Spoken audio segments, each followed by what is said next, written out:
It is an ancient world.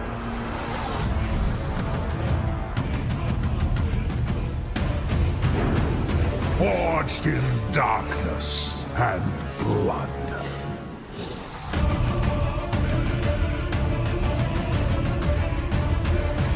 The gods have forgotten us.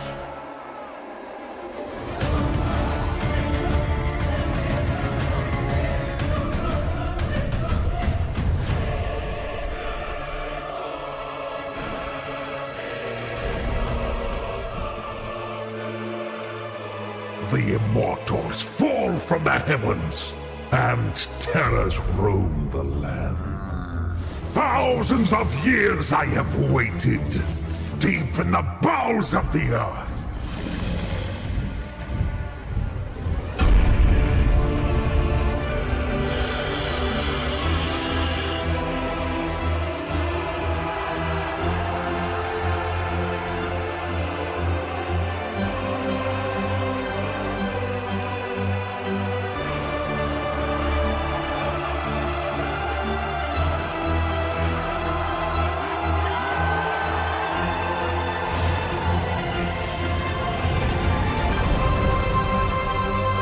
The seal will soon be broken. Lose your hopes, mortals. Your doom is near.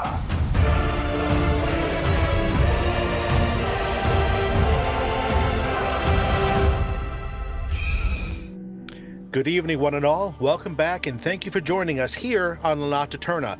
The moon is smiling down upon us. We are ready to conclude our first arc of our new campaign of Notte Eterna. I am Kevin, your host and your game master this evening, returning with my 4 amazing players.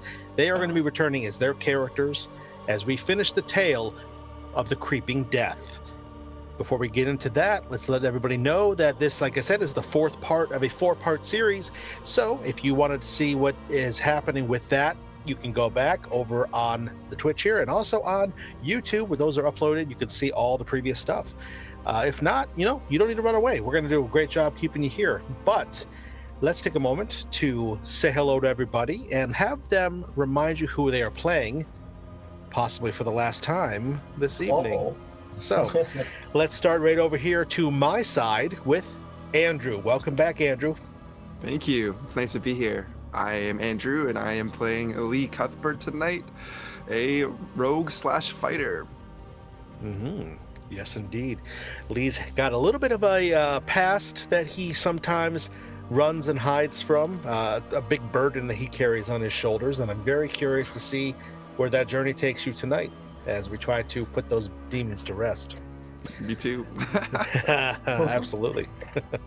Let's cut down to below me with my good friend David. David, welcome back. How you doing? I'm doing fine. How are you, sir? Doing well. Great to be here. Good. Hi, I'm David. You can usually find me on the Murder Hobo Incorporated stream and various other streams and podcasts. I usually tag along with our illustrious GM here, Kev. So, otherwise, you can follow me on the socials at BardicAF on Twitter, and also Inspired at Inspired Champs for Inspired Champions there. And it'd be interesting to see how things wrap up tonight with Malice. So. Yes, Malice, of course, remind us?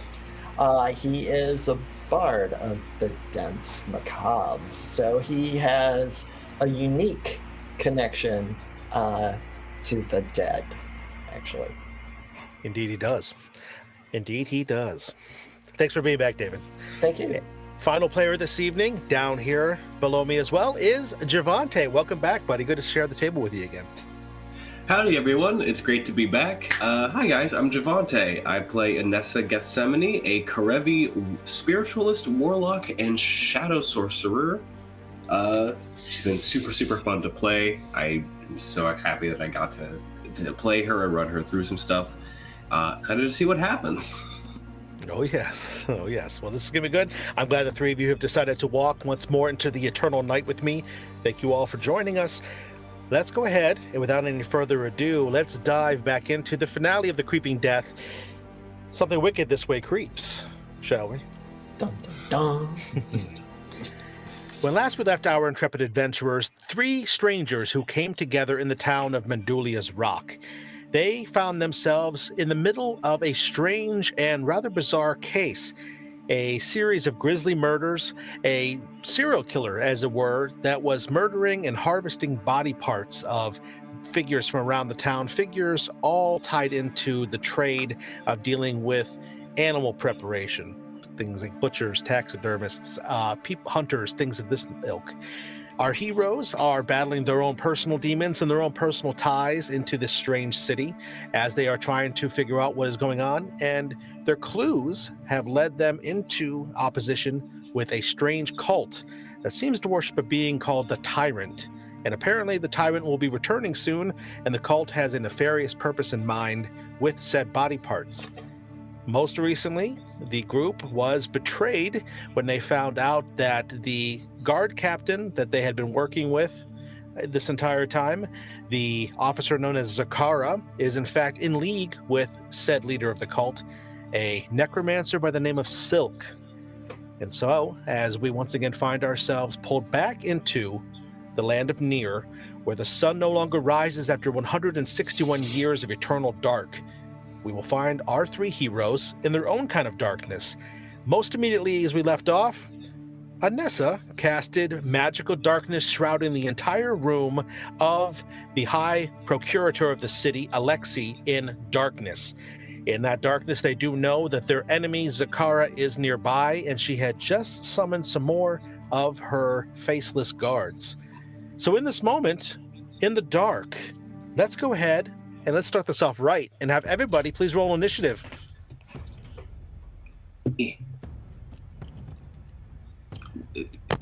Okay, Ooh. I'll live with it. Okay.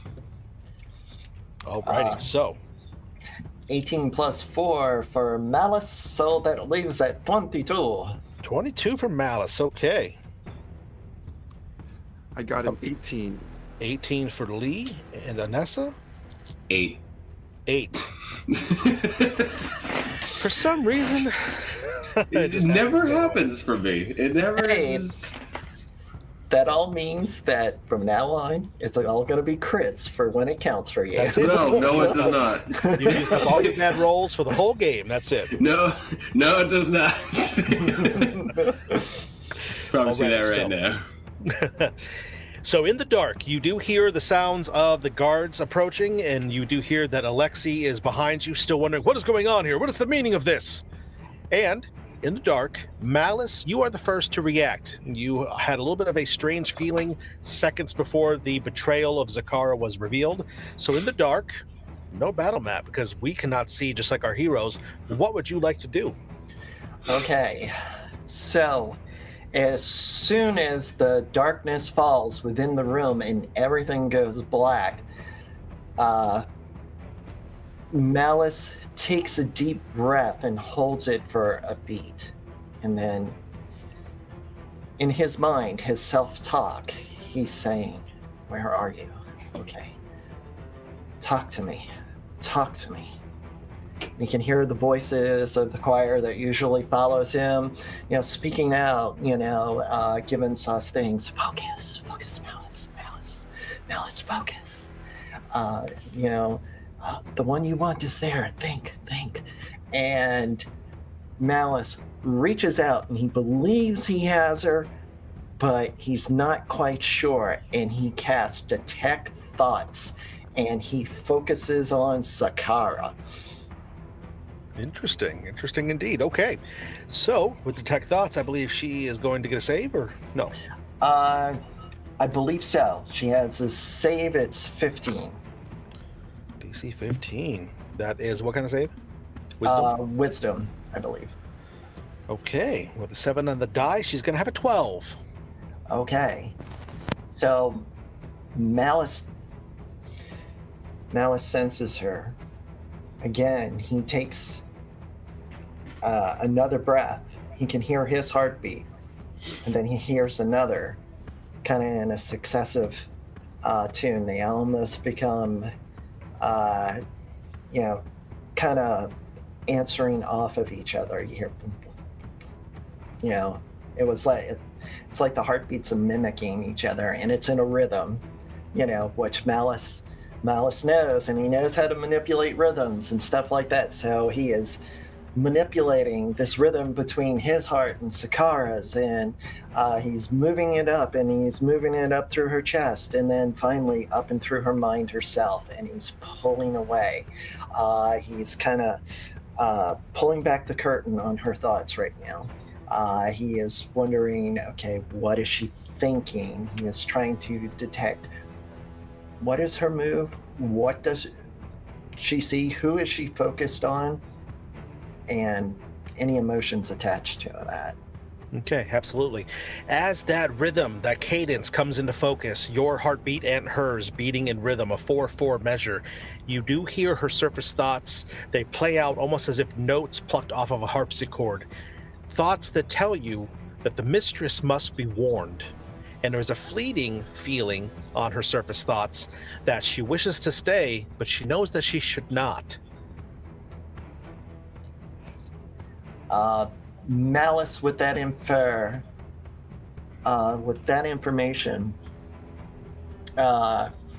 tries to reach out back of himself,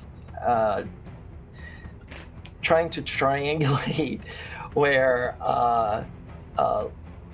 Lee is, who is now Helios, and then also where Anessa is. Okay. And he's just trying to reach through the darkness. He knows Anessa can see in this darkness, so at least he thinks he does. So okay, if you could please make a perception check for us. Okay. I'm gonna give you a disadvantage because you are blind right now because of the darkness. Right. Okay. Ooh, I like that roll. Oh, and I don't like that second one. Kevin, I mean, you can see my rolls, so you see what I just rolled, right? I don't have them in front of me, no. Oh, no. Okay, that is a 1 plus 7. That is an 8. Okay. You listen and you feel out for your companions, for the rhythm of their hearts as well, as they play along the dance macabre, that strange unheard song that only you hear in this moment, and you do not take notice of their presence. There is a strange, dare I say, a covering over the notes, almost as if someone is trying to silence the dance, keep you from your abilities. You don't know where your allies are in this moment. And with that, as the darkness is consuming you all, Lee, also in the darkness, what do you do? Your warrior instinct springs to life. What do you do in this moment? I draw my sword and see. I kind of take more of a defensive stance, but we'll try to keep an ear out to hear any kind of footsteps coming towards the room, for any kind of backup or anything like that, or if she's going to be running away or coming towards us, and kind of just be a bit more defensive. Absolutely. You go on the defensive, giving yourself a little bit of a defensive advantage in this moment to try to make sure that you are not going to be caught off guard. Go ahead and make a perception check for me as well, please. I'm not going to make you roll a disadvantage on this because you are trying to hear something, so that really isn't going to be affected by the darkness. It's 12. 12.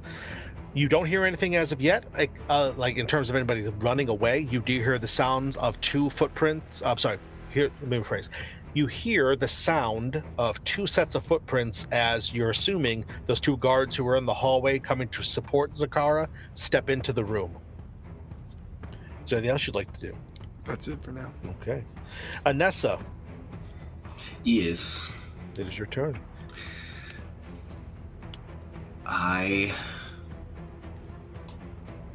This is going to be difficult. Because I also cannot see in darkness because it's magical. Okay. Oh, okay. Yeah, Yes. My dark vision is just pure dark. Regular darkness, yes. Gotcha. This is advanced darkness. Mm-hmm. But I do remember that there are people behind me. Because that's where Sakara was. Mm-hmm. And that's where the door is. Yes, where you all were positioned within the room, Alexei was in front of you, behind his desk. Zakara was behind the three of you in the doorway, and yes, your two companions were on either side of you. If no one has moved, you're all probably, you would guess, in the relatively same position. I'm going to turn in the chair. Mm-hmm. I can't see, but I'm going to focus a magical essence in a circle around where I know where they were. So just so we're within 10 feet, I'm not hitting them, like my allies. Mm-hmm. And I'm going to cast Shatter. Okay. Yeah, you cast Shatter basically in the area directly behind you, cutting off its magical power just on the side of you so that it doesn't reach the three of you. And you, in that moment, you hear smashing and shattering, boards being ripped and scraped. You can hear that there's part of you would assume to be the bookshelf that's by the door when you came in. You can hear things fluttering and exploding off of it. You also hear the sounds of two figures as they get affected by the shatter. I believe they have to make Constitution saving throws. Con save. Yep. Okay, both of the guards are going to get a 14 on the save. That literally by one just beats out what I needed them to get, so they will take 4 damage. 4 each. Okay, not a worry. So you could tell that there's definitely 2 people who have been affected by it. The shatter.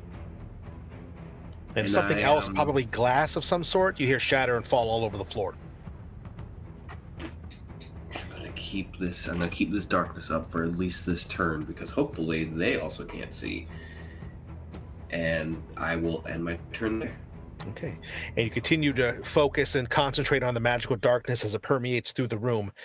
There is, because you specifically were listening for it, Lee, you hear further footsteps drawing closer.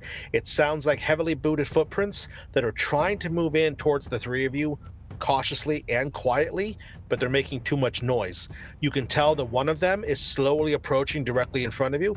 If you could, I'll have you make another perception check. If you pass this check, you'll have a general idea that the guy is in front of you. Otherwise, maybe you'll lose the footing, I guess we'll say. It's 21. Okay. And yeah, you could tell that one of these 2 figures who stepped into the room is creeped up and is standing in front of you. And he is going to make an attack against you with a 17 to hit. Doesn't hit. Okay. So there is a swing of air as something passes by your face, narrowly missing you as you react to the fact that you can hear the man's boots squeak on the floor in the dark. You can tell that his sword swings by your face. You hear it collide with something nearby. Perhaps your chair, perhaps the desk, you're not sure. But in that moment, you know that he didn't hit you. The other one in the room, you're not sure what they are up to. And Anessa, is a 14 going to hit you? A 14 is going to hit me. Okay. You are going to take 7 points of slashing damage as you feel the cold bite of steel rip out through your upper forearm. If you could, make a concentration check for me to maintain your darkness. Yes. One moment. Sure.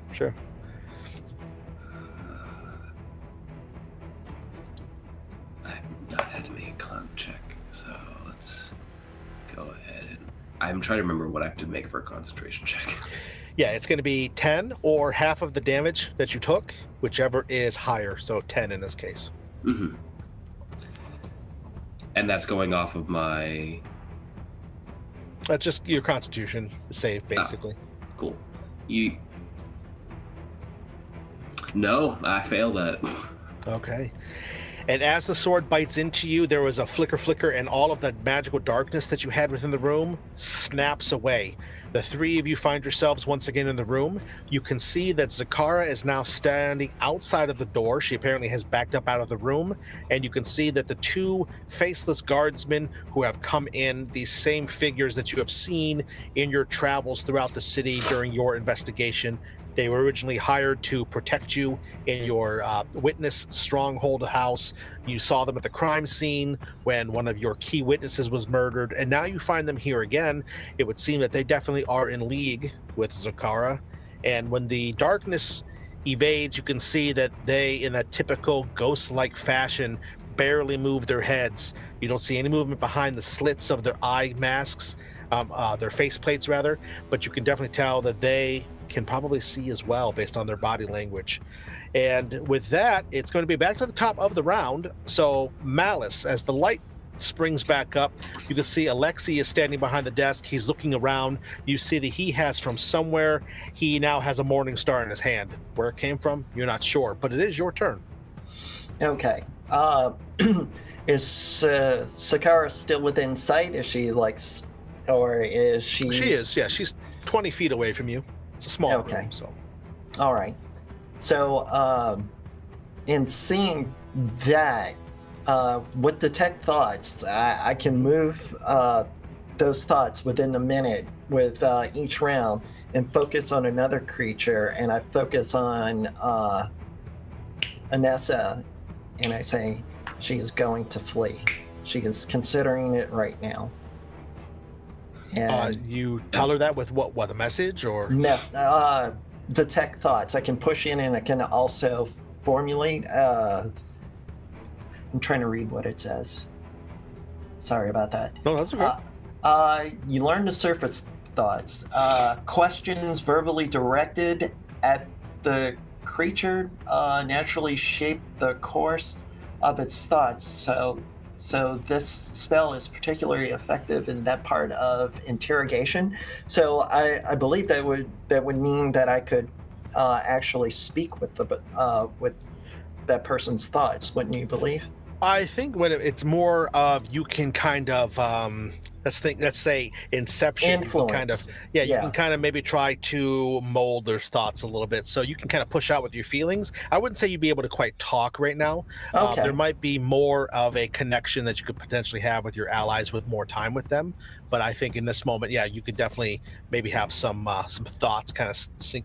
So what singular thought might you be trying to give off right now, do you think? A feeling, I guess you could say. The feeling that I am going to give Anessa at that point is a feeling like there's always that moment when you can detect a person has like a sense of purpose in their eyes and all that. And that's what I'm pushing into Anessa's mind, is that there's a feeling that one of these people has a sense of purpose to escape, I guess is the word. You know, like panic, like they have to leave or flee. Okay, so you kind of try to give off some sort of feeling that maybe perhaps that there is, the Zakara is trying to flee. Whether or not that surface thought is detected, you're not entirely sure, but you do kind of give that off. What else do you want to do with your turn? With that, that is my action for the turn, and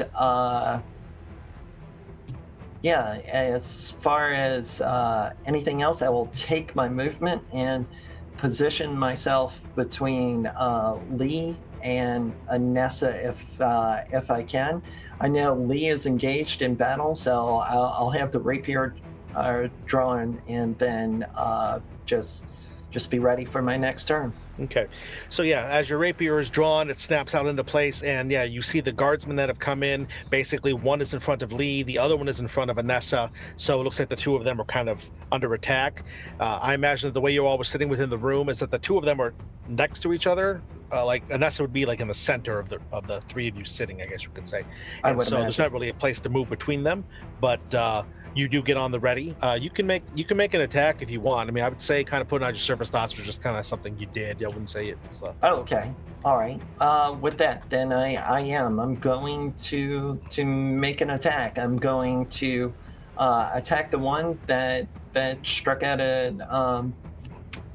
Anessa. Anessa, very good. Okay, yeah, go ahead and make an attack roll for me with that rapier. That is an 18 to hit, 13 plus 5. An 18 will hit them exactly. So yeah, your rapier bites out. It finds a small chink in the armor, a certain part where the plates aren't entirely lined up. And what's the damage on that? 7 points, piercing damage. Excellent.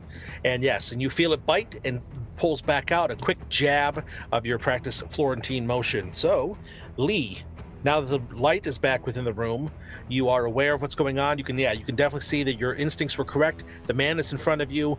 The guard, just that blank face hidden behind his mask, and he's in battle with you. What do you want to do? Your sword is already drawn, so you don't need to worry about that, luckily. Yeah, I will take a swing at the one in front of me. All right. 19 to hit. Absolutely. That is 6. And then do I get sneak attack because there's people around? Yep. 6 plus 7, 13 points of damage. Excellent. Yes, and you cut an arc with your sword. It bites into just below the man's sternum, and as it hits in, you draw through him, and you see he staggers back once. He hits the wall. He slides down slowly off the wall and crumples onto the floor. Then I'm gonna dash, or like move towards and get as close as I can to Zakara. Okay. And yes, not even breaking the moment, as soon as the momentum of the man falling, you stride past him, the sword comes back up, and you get to the doorway. As you get to the doorway, you see that she is basically on her turn. She goes like first. She basically has been just walking backwards through the hallway slightly, maintaining a distance of about 30 feet. And as she sees you approaching, she just gets a wicked grin on her face. As it should be, she says. And Anessa, what do you do? Still within the room, there is the man in front of you, but now you have Malice aiding you, which is helpful. So I have a question about these guards. Are they wearing metal armor? Yeah, definitely. They're wearing it's like a darkly colored mixture of plate mail and studded leather armor, and they have like long leather cloaks and hoods. Their masks are definitely metal because they've got that weird adamantine almost gleam to them. It looks like shiny steel, but it's black in color. Yeah. Anessa's going to grab hold of the one that attacked her, like grab onto the wrist of his armor, and she's going to use Shocking Grasp. Oh, okay. I love that. Because they're wearing metal armor, I get advantage on the attack. Okay, yeah. Roll it up, please. Well, I'll do the second roll. Probably gonna hit, but crit check. All right, Sure. 24 to hit. Oh, definitely. Yeah. Zip. That was almost max damage. That's 5 lightning damage. Okay. And because I did that, I'm also going to utilize the Vessel of Souls. Of course, Vessel of Souls, definitely. So add an extra. Where's my d6? You roll. Well, 2 points of force damage to that hit. Okay. So yeah, as you hit and grab on and blast through him with the Shocking Grasp, electricity surges through his body. You see him jolt in place. No sound, but then as the jolting is about to finish, there is a strange, shadowy creature that writhes its way down the energy and goes into the wound, and then eventually, like, you see him jerk some more, and then this shadowy figure emerges out of the slit in the faceplate and dissipates into the air. And that guardsman also drops to the floor. And you hear Alexei behind you. This is madness. Do not let her escape. She is a traitor. We will bring her to justice. And Oh, is she trying to run? I'm going to look over to her. you can currently not see her because she's moved out of the range of the doorway. But yeah, you do see she's not in the doorway anymore. So yeah, she's definitely running. You can see Lee is in the hall, and he seems to be staring her down. Back up to the top. Zakara just looks at you, Lee. She goes, well, shall we cross steel then? She brings her sword up, and she makes a lunge at you with a yell. Hurrah! Okay, 19 plus 8, 27. Hits, for sure. Okay, she's going to come in. This is also a long sword. It is going to hit you for 6 points of slashing damage. Please make a Constitution saving throw as you feel her cold steel bite into you. 21. 21. Okay.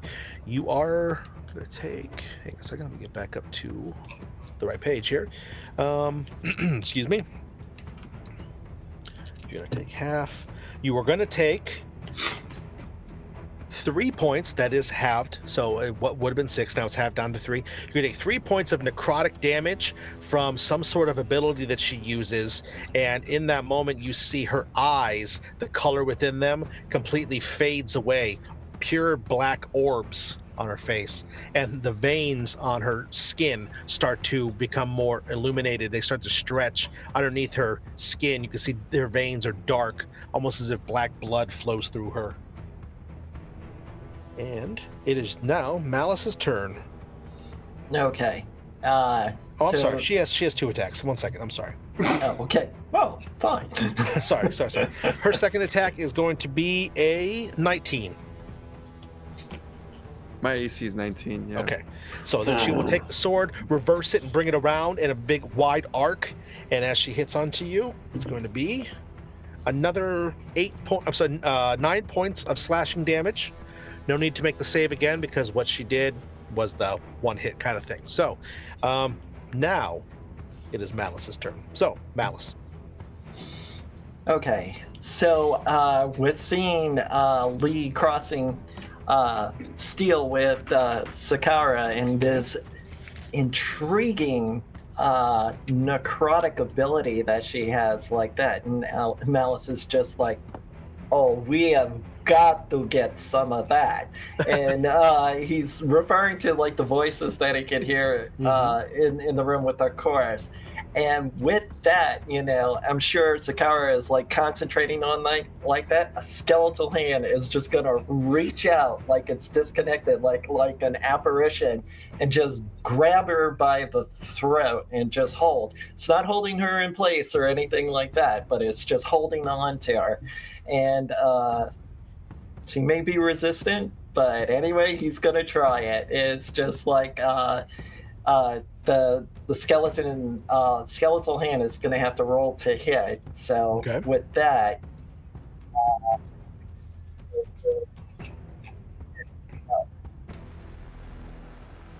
for chill touch. What was that number? 16. 16. The chill touch, the spectral hand that is made from you humming a song to yourself, reaches out as it claws out towards her, as it is about to grasp around her throat. Without even moving, without even making notice of it, her eyes just shift slightly, and as it reaches onto and grabs a hold of her neck, you see it pass through her and dissipate. No effect. Oh. Because that was too low to hit the attack. Okay. Do you want to move at all? Yes. With that movement, I am going to step closer to engage with her and Lee. Okay, and then you move in further. So yeah, the 3 of you are in the hallway. It's pretty tight quarters. You wouldn't think there'd be enough room for all 3 of you to be fighting her in the hallway, close range like this, but who knows what you 3 might come up with. Lee, still in base contact with Sakara. She has hit you twice very powerfully. You can tell that it is some sort of dark magic that she's using, something that she kept hidden from you guys. What do you want to do? Lee will, in one motion, kind of take a deep breath and heft his sword up, and while breathing in, he'll use second wind, and then bring the sword down to try to strike her. Absolutely, yeah. Oh man, brutal. That's a 1 on the second win. Oh no, okay. For 2. 1 hit point's better than, And then to hit is 14. Unfortunately, you bring your sword down, drawing into your inner reserves of your warrior spirit. As you bring the sword down, she deflects it with that sword that she has, that long sword. She deflects it, and as that happens, you notice the sword that she bears now looks a little different. The edge looks a little more serrated. Her armor's a little bit different. It's almost as if some sort of revelation is coming upon her. She's starting to show her true form or true colors, as it were, and it seems to be affecting her outward appearance. I'm gonna just take a few steps back then, so I get out of her melee range. Okay. Well, because you are in base contact with her, if you try to do that, she'll be able to attack you in return. If you try to basically full on withdraw, that would be more of like a fuller round action. I have fancy footwork as a That's right. swashbuckler, so That's right. I forgot. You are the guy for that. Yeah. So yeah, you move back out of the way, and yeah, she watches you go, but then her attention turns to you, Malice. And Anessa, what do you do? Still within the room? She's going to calmly get up and just very casually walk until she can see her. Okay. Yeah, she moved to the doorway. You do see her about 30 feet down the hallway. Lee has backed up. He's basically just like one step past you, so you're right behind him. And you see the Malice is still right in there. Apparently, he's going to fight her with his sword. Like, looks. But you have a clear shot for a spell, if that's what you're getting. I was gonna say I have a clear shot. There's just this moment of like, all right, and she's going to snap her fingers, and she's going to cast Chaos Bolt. Oh, okay, great. Yeet. No. Why? Oh no, what was it? That's not gonna hit. That's a 13. 13. Unfortunately not. Yeah, so the Chaos Bolt goes through. What was it, just out of narrative sake? Out of narrative sake, that would have been I actually have to do the... Oh, it looks like it would have been a poison. Okay. And the scintillating colors of the bolt slam off the wall. There are sparks that come down, almost like a miniature firework next to your head, Malice. And you see that as it does so, there is acid scores as it burns and sizzles down the wall. Back to the top. Zakara is going to attack you, Malice, because you are right in her face. Okay. First attack is coming at you with a 24. As a reaction, I hit her with silvery barbs. Oh, okay, okay. So she's at disadvantage, I believe. Oh, okay. On her roll. All right, so instead of a 24, it is going to be an 18. Well, 18 still hits. Okay. With her greatsword, she's going to hit you for 9 points of damage. Okay. So Malice does take that one for the team, but I think with silvery barbs, I caused her disadvantage, and I can throw advantage on somebody else. Yeah. Somebody else, and I throw that on to Lee. Okay. Yeah, you harness the chaotic magic, the dance macabre song that plays in rhythm of everyone and their destinies, as it were. You reach out and you swap their fates for a moment, giving him more of a higher advantage to attack and lessening hers. She has a secondary attack. Does the disadvantage apply to that one or just that first one that we just did? I believe just that first one that we did. Okay, cool. She's gonna roll again for a secondary attack. 19. 19 does hit. Okay. Then you are also going to take 7 points of slashing damage as she reverses the grip and she swipes up through. She attempts to sever your arm, but doesn't bite all the way through. There is a deep gouge just inside your elbow and trailing down your forearm. And she says to you, tauntingly, "Well, this is getting fun, isn't it?" And then it is going to be your turn, Malice. Okay, I'm like, ah. And I can, with that, okay, I notice this very bad wound on my arm, and it's just like, and as a reaction, almost as a reaction, you hear a discordant note here, and then it reverberates as a Dolores Bell, and he casts Toll of the Dead on Sakara. Okay. So that would be a wisdom saving throw of 15. 13. 13. Okay. So she has taken damage, correct? She has, yeah. Okay. Oh, so wait, that no. is. No, she hasn't. Oh, she has not. Okay. So it's only a D8 that she's going to take this turn. Yeah, I was thinking that she got hit by the That's what- a second ago, the chill touch, but she didn't because it didn't hit. 7 points of product damage. 7, you said? Mm-hmm. Okay. Okay. Okay. And that's it for you? Yes, that's going to be it for me for right now. Okay.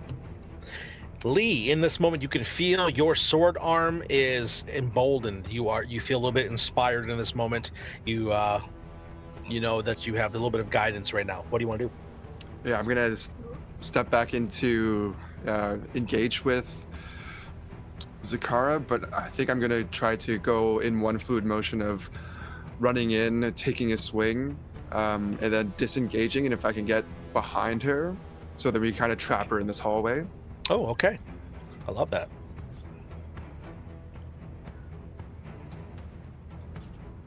It's, so do I get an advantage on the attack, or what? Or do I get an advantage? Advantage on the roll? attack. On the Yeah, attack. the roll. attack roll. Yeah, you'll have advantage from the silvery barbs. Yep. And if you hit, you'll get your sneak attack damage because she is already in base contact with Malice. It's 22 to hit. Yep, that'll do it. That beats her armor class of 18. So It's 10 plus 6 for 16. Ooh. okay. And as you come in, you deal a death strike to her, and you move past her, slipping through the hallway behind her, and the two of you now have her pinned in and boxed in to the inside of the hallway here.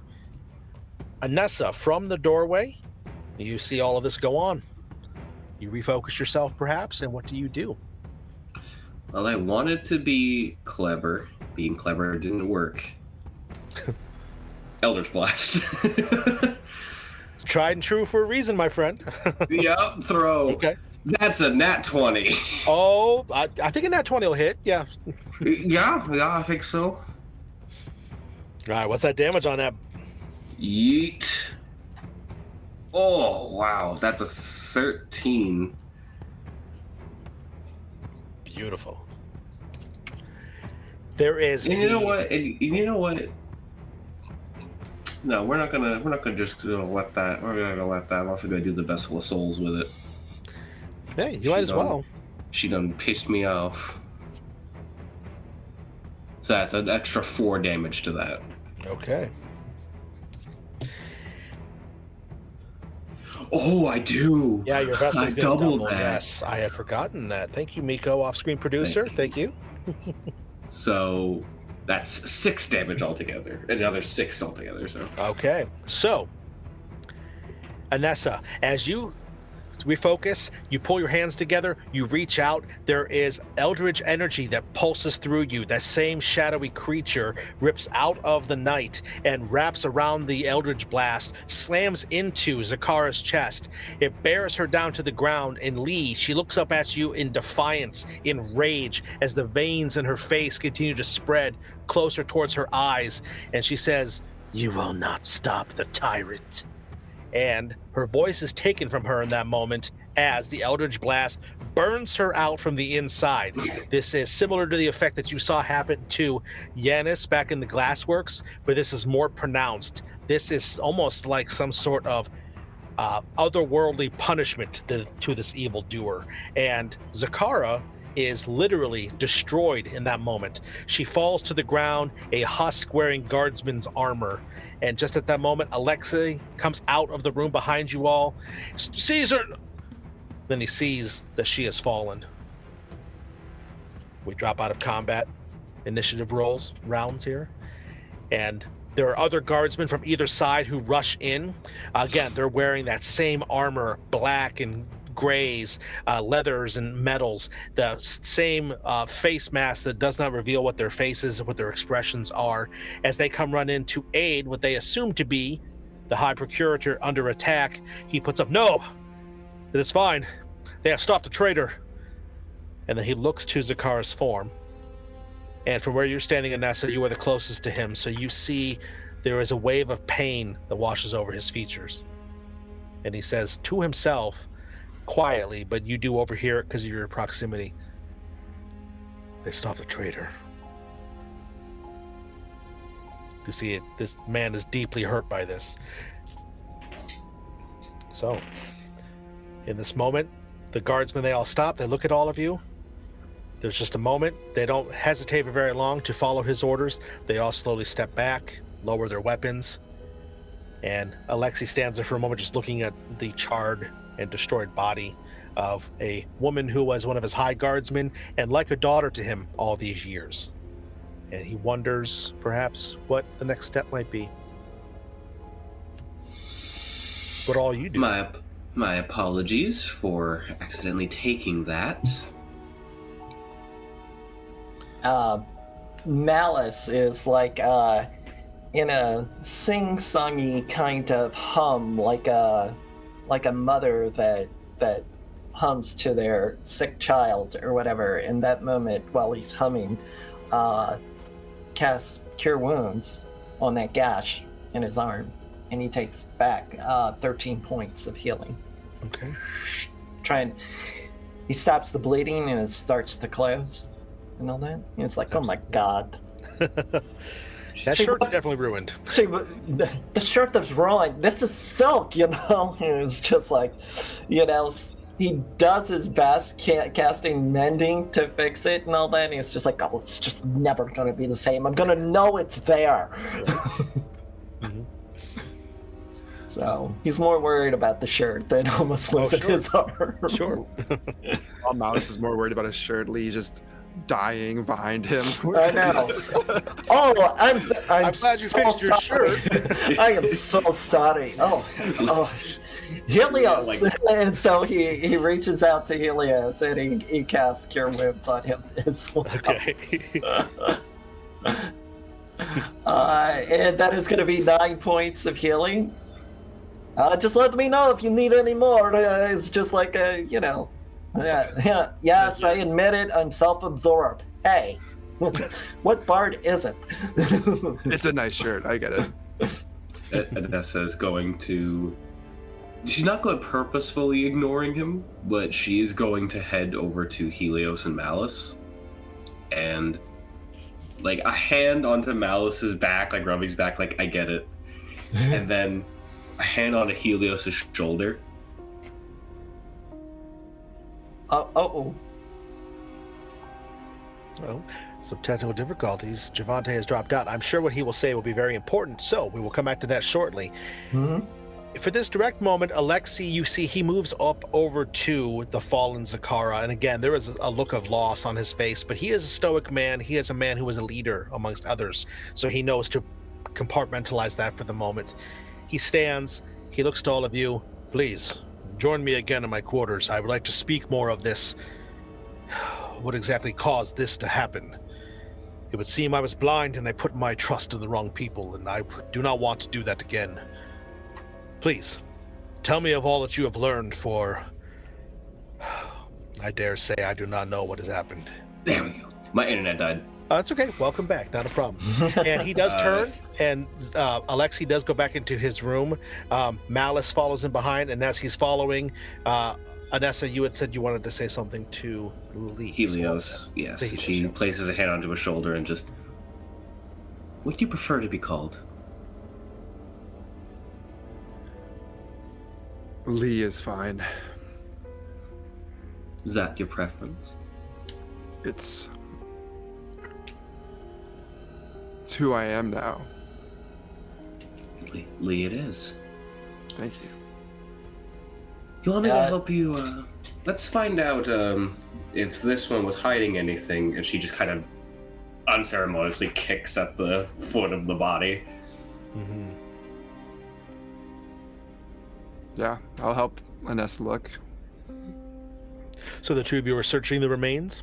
Yes. Yeah, Okay.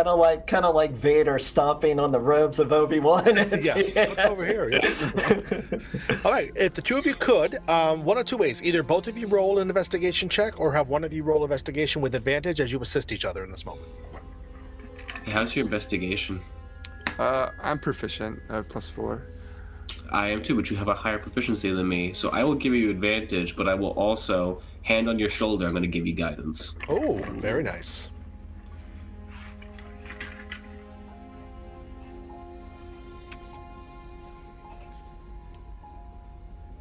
That's going to give him a D4.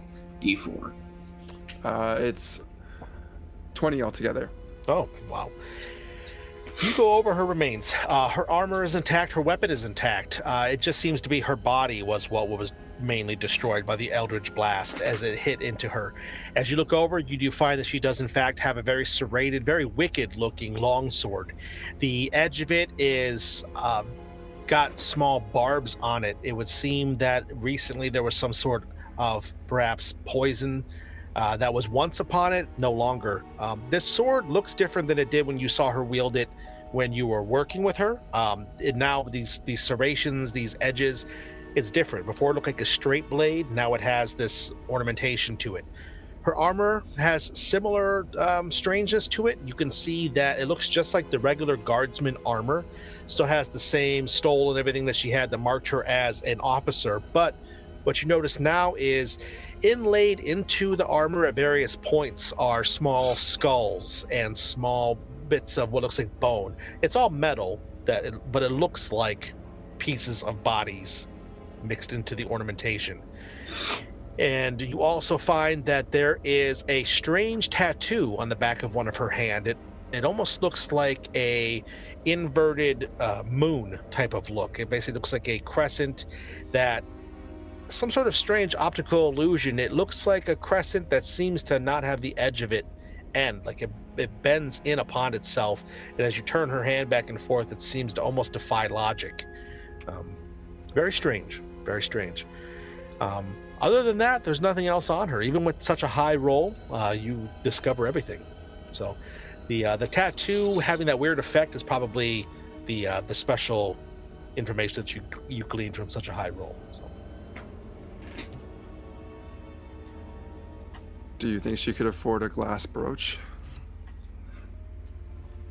Again with these glass brooches.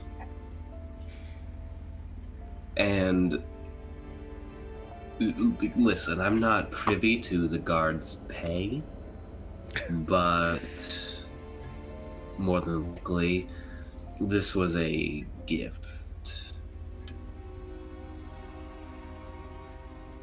Oh, I totally agree. I mean, hey, they were in cahoots, the glassmaker and this one over here. So. On the other hand, and she's going to withdraw the sword and like hold it out over to Lee.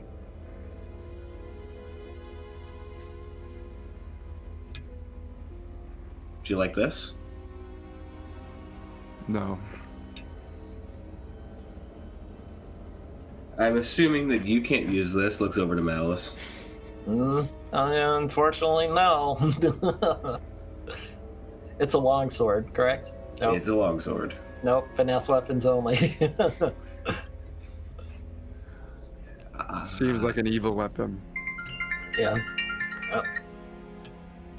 Vanessa's going to look at it, and she is going to take the what I'm going to assume is the scabbard that's around her waist, and she's going to clip it and sheath it around her own waist. I don't know how to use it either, but I want it. Okay. Okay. Now, yeah, here's you what I'm take curious. the longsword. Yep. Here's what I'm curious about, and like rotates the wrist for the looking at the tattoo. That's curious to me. Should we add it to our collection of hands?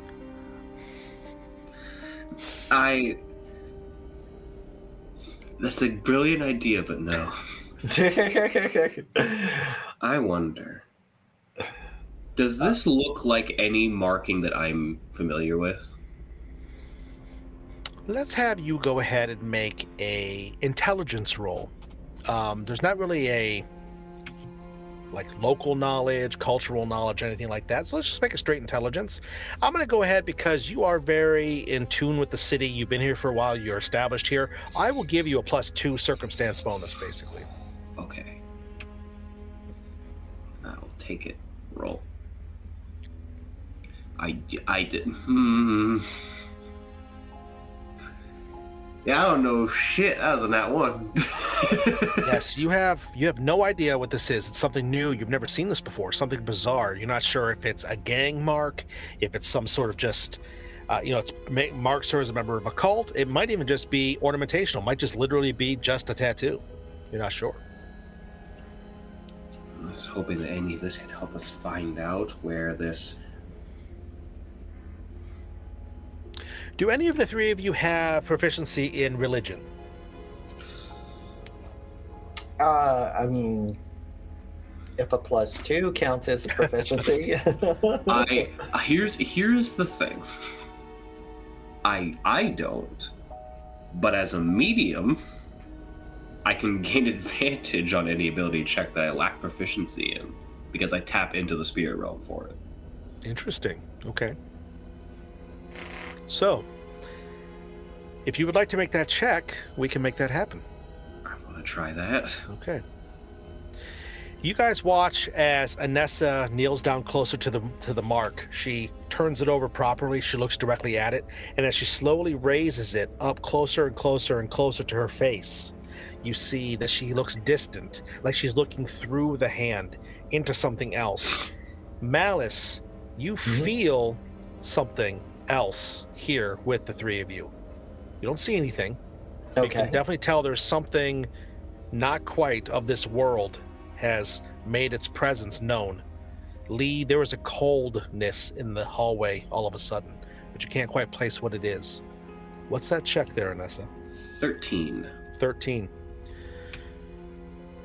There is a presence that comes up behind you, Anessa, and you feel its hands rest upon your shoulders. Long, thin fingers. Doesn't make contact, but you feel it there nonetheless. One of the spirits crosses over in this moment, and the magics that you have been touched by due to the events of your past give it a voice for a moment in your ears. The one who raises the dead. Silk. She resides below. And with that presence you feel recoil. Malice, you feel that presence slowly step away, almost as if someone is walking away from you all. Lee, that cold fades away again.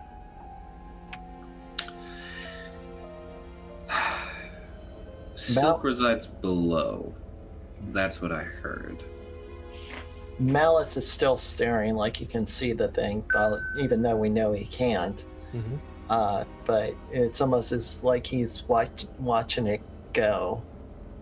And then he knows what Anessa was doing with trying to seek information about the tattoo,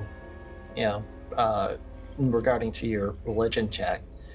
And Malice reaches out with his mind. It's just like, if any of you know anything about this and could help me with some of the knowledge that you know, perhaps you can give me some insight towards this marking on the back of her hand.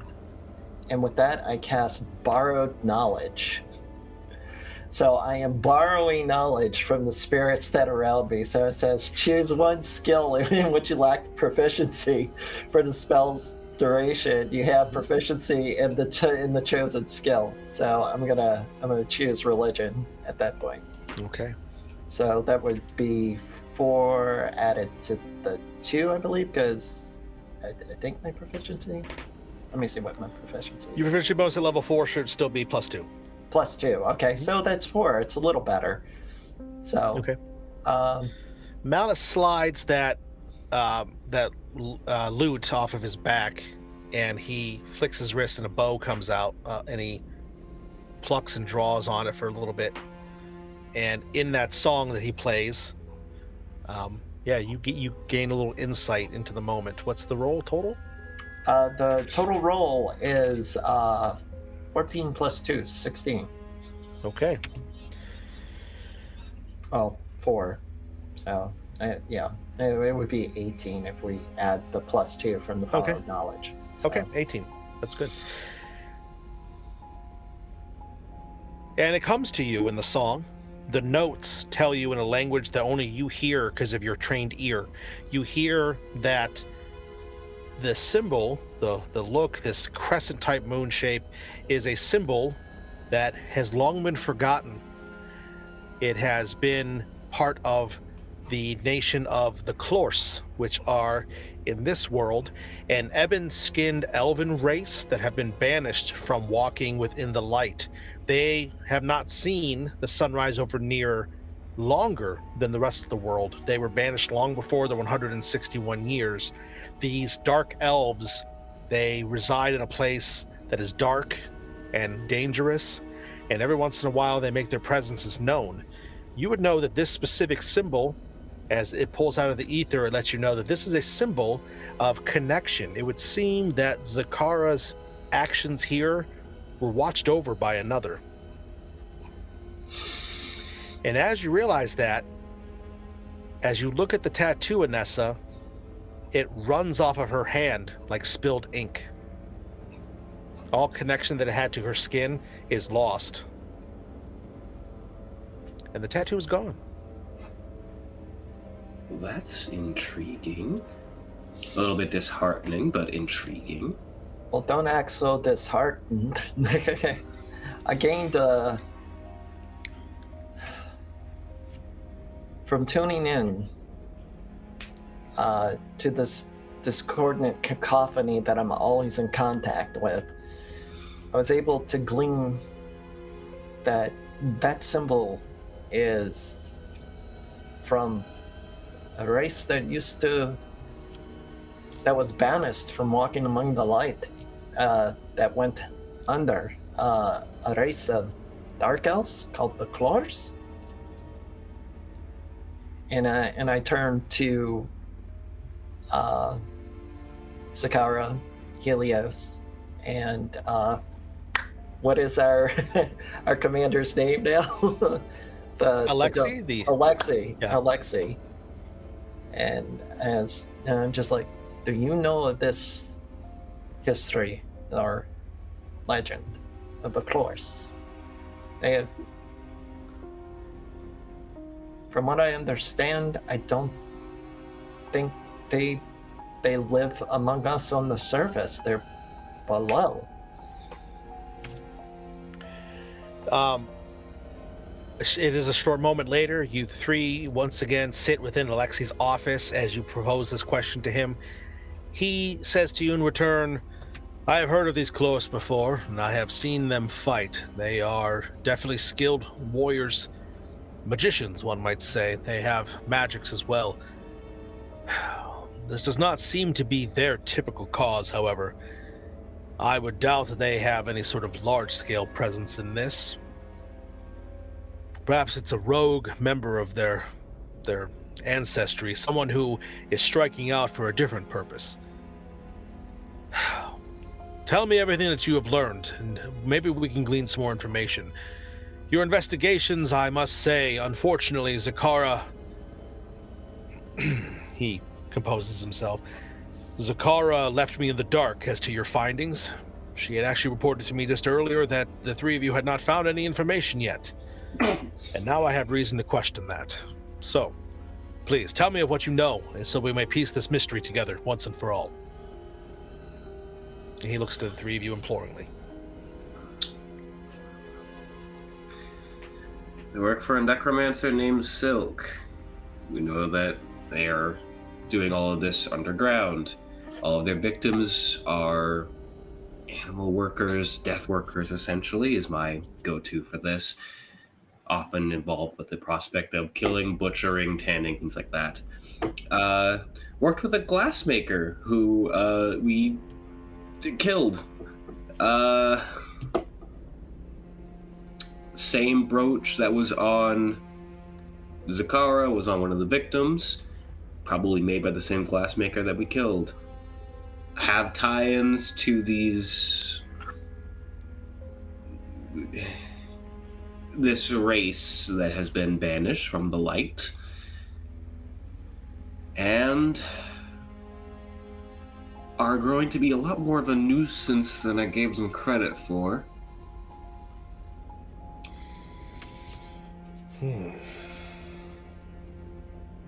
I must ask you, as he looks to you, Lee, what is it that you can tell me as a former enemy? He says, looking at your armor that you now wear. You did not wear this when you first met him, and now he recognizes completely where he, you see there's a look on his face that he knows now where he was trying to recognize you from before, but he couldn't quite. Now he's put it together because of the fact that you wear your old armor. As a former enemy, and now hopefully a ally in this. Will you help me save my city? Lee just kind of grunts at him, arms folded.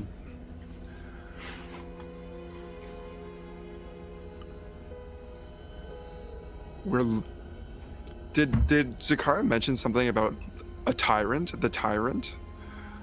I can't remember. Is that something? Yeah, Yes. you guys Did mention? you guys have gained information about the tyrant, yeah.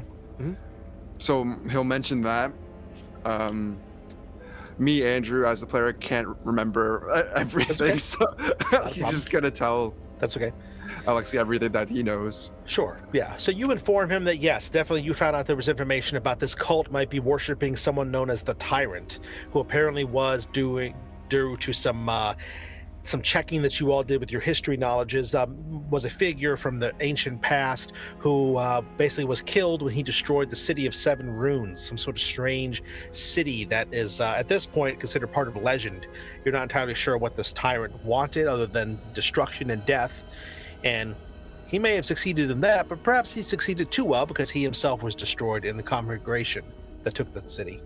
But you also let him know that this cult apparently, yeah, it's, as you back up Anessa's claims, that yes, this cult is apparently, at least the part here in Mandulia's Rock, is run by a strange, or maybe perhaps not strange, you don't know exactly what Silk's deal is, but you have heard the name Silk, and you have heard that she is a necromancer, and that she has plans with all these body parts. So yeah, it's just more backing up what Anessa already said. And you specifically also know that if such a thing would be happening in the city, that the best way to kind of quell all of this would be to take out its head. It's the most effective way to defeat any army, realistically, is to defeat its general or its leader. So finding Silk would probably be the best course of action at this point, if you're able. You have limited information, and you're not sure how that all pieces together, but...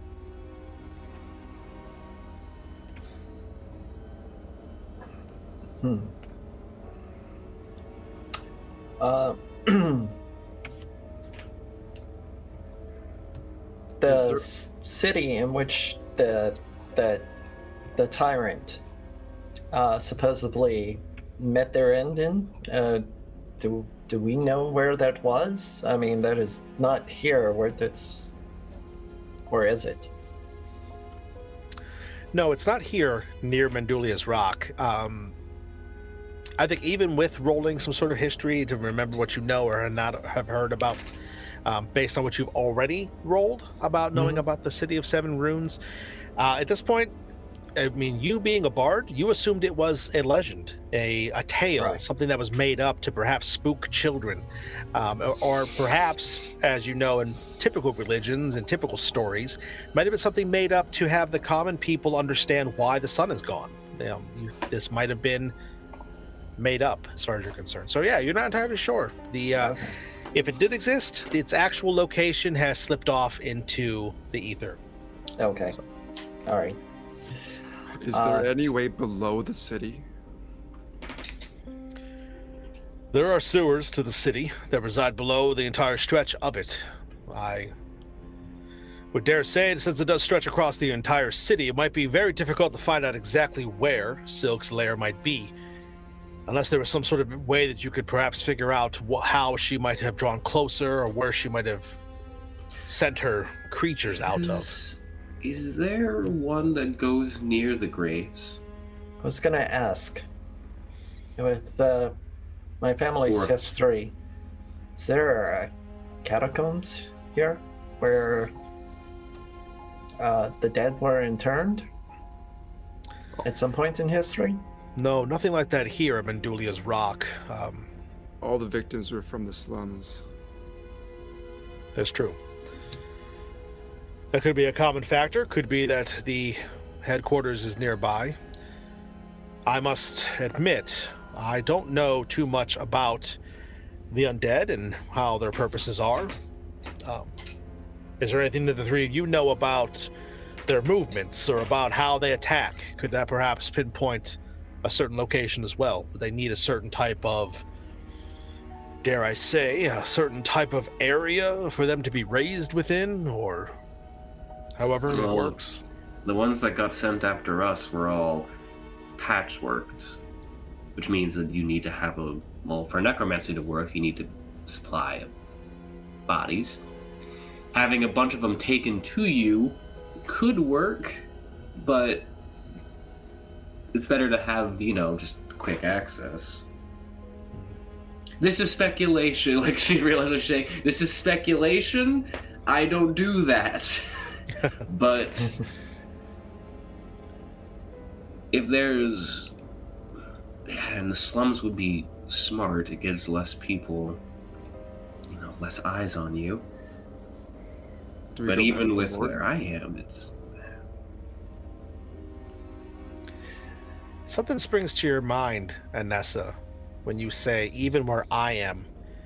You realize that this Silk character sent undead specifically into your underground hidden headquarters.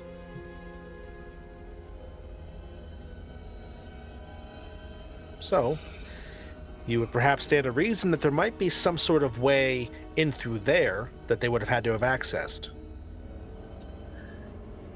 We need to go back to the Underground Raven. Okay, I agree. The only other place that I can think of that would be, again, probably connected. It's all connected. The Underground Raven and the morgue. There was some kind of special magics with that. Light shining in through windows that wasn't there. I mean, it wasn't just an illusion. I don't know. It just seems something extra dimensional space, something like that. I don't know. Well, just seemed really weird, is what I'm saying. I would be happy to dispatch some of my men and women to one of the two locations. I believe time is of the essence of finding this Silk. If she has body parts needed to construct a body, we might perhaps find whatever her, creation would be. Hey, we just got a raid from Dirty Rollers RPG. Thanks for coming to hang out with us, guys. Hey, all right. Yes, we're playing in Notte Eterna, the Land of Nier, which is a grimdark setting for 5th edition. In this land, the sun has not risen in 161 years, and these three heroes specifically are investigating a series of gruesome murders and have just discovered that there might be ties to one of their headquarters. So, what do you guys think? I think Anessa is onto something that we should head below Underground Raven. I agree. Also, conceptually, if you wouldn't mind sending some of your guards over to the morgue, not because I'm worried about them doing anything if they get to my house, but because we just had the unfortunate head of your guard try to kill us. My level of trust is a little blow. I understand. For whatever it is worth, know that the three of you and I entered into a compact, into an agreement, and because of that, I am not able to do anything that is against you. I perhaps should have told you beforehand, there is a magical bond between the four of us now that will prevent any sort of treachery on my part. I do this as a symbol of goodwill and not because I believe you need to be, well, helped. But You're trustworthy. I can assure you I have not taken any movements against you, nor will I, as long as our pact remains in place. And neither would I if our pact was not even created in the first place. And he looks at you and he says that, Lee, and he lets you know in this moment, you can tell he's being very earnest. You can tell that even though he now recognizes you as a former enemy of the two different opposing sides of the war that you fought in, he still would be your ally in this, because this is more important than that. So, is there anything else the three of you require from me? Spit in a handshake? No, I'm just kidding. This bond that we have is good enough. I think I understand the dynamics of it, also the literal meaning of it. So, of course, we do have your trust. You cannot break that bond unless we break it. So, That's correct. Very well. I will dispatch some of my men out to the morgue to make sure that nothing more inopportune happens there. I will trust the three of you to go to the Underground Raven, he says. And he says this in a way like maybe he's heard this name before, but he doesn't know what it is. And I will hope that whatever it is that is bringing this dark necromancer into my city will be enough to carry you safely. Go with my blessing and the blessing of the guardsmen here. I believe you will do this. And he actually reaches underneath the desk and he puts little coin purses in front of each of you. I would typically wait to pay you until after, but if you are indeed walking into the lair of a necromancer, why not have what you're owed now rather than later when you can't spend it? That's true. So, Malice picks up the coin purses and tosses it to each one of it, almost like a juggler. Sure. Yeah, absolutely. Based on weight, you can tell they've got the full 200 gold in them. Oh yeah. Oh, it's legit. Lee sets his jaw and just kind of stalks out of the room and heads outside. Okay. Alexei looks after him in silence and just looks at the two of you. He sits there just waiting for the two of you that remain to go join your friend. He doesn't say anything else. Well, we thank you, sir. Thank you, Alexei. And we will take our leave now. I'm sure you have pressing things you have to do in light of all this chaos. Yes. Thank you for bringing this treachery to light and for putting my information in the right corners. Oh, you're welcome. And I turn on heels and good day, sir. Okay. The three of you all join back up and make your way outside of the precinct here, the barracks as it were, and as you come back outside, you see there are guardsmen that are approaching that same faceless facade. They all look the same, yet they're all different in their own unique way. They approach, and for a split second, you would swear that some of them are coming up to apprehend you, but their hurried steps are simply just to go answer the summons of Alexei as they part around you and make their way further in. The three of you are left to your own resources, and you step back off into the city and begin to make your way towards Anessa's headquarters, the Underground Raven. Is there anything you want to do before you get there? Or just we want a quick cut over there? Just as we're... go ahead.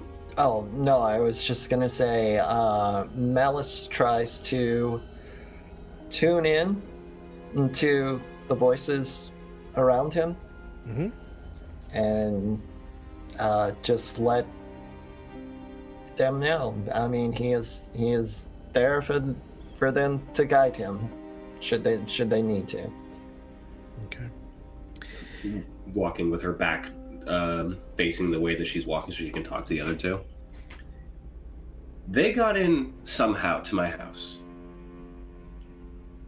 which means there has to be a way that they're traveling that way. Well, hate to bring up,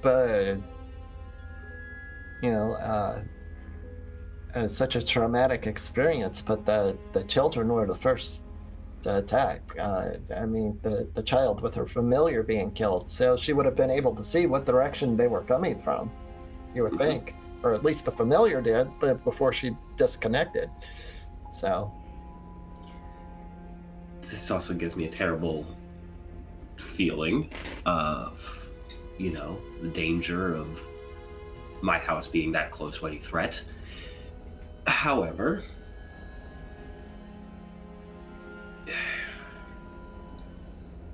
I have not good experiences with necromancers.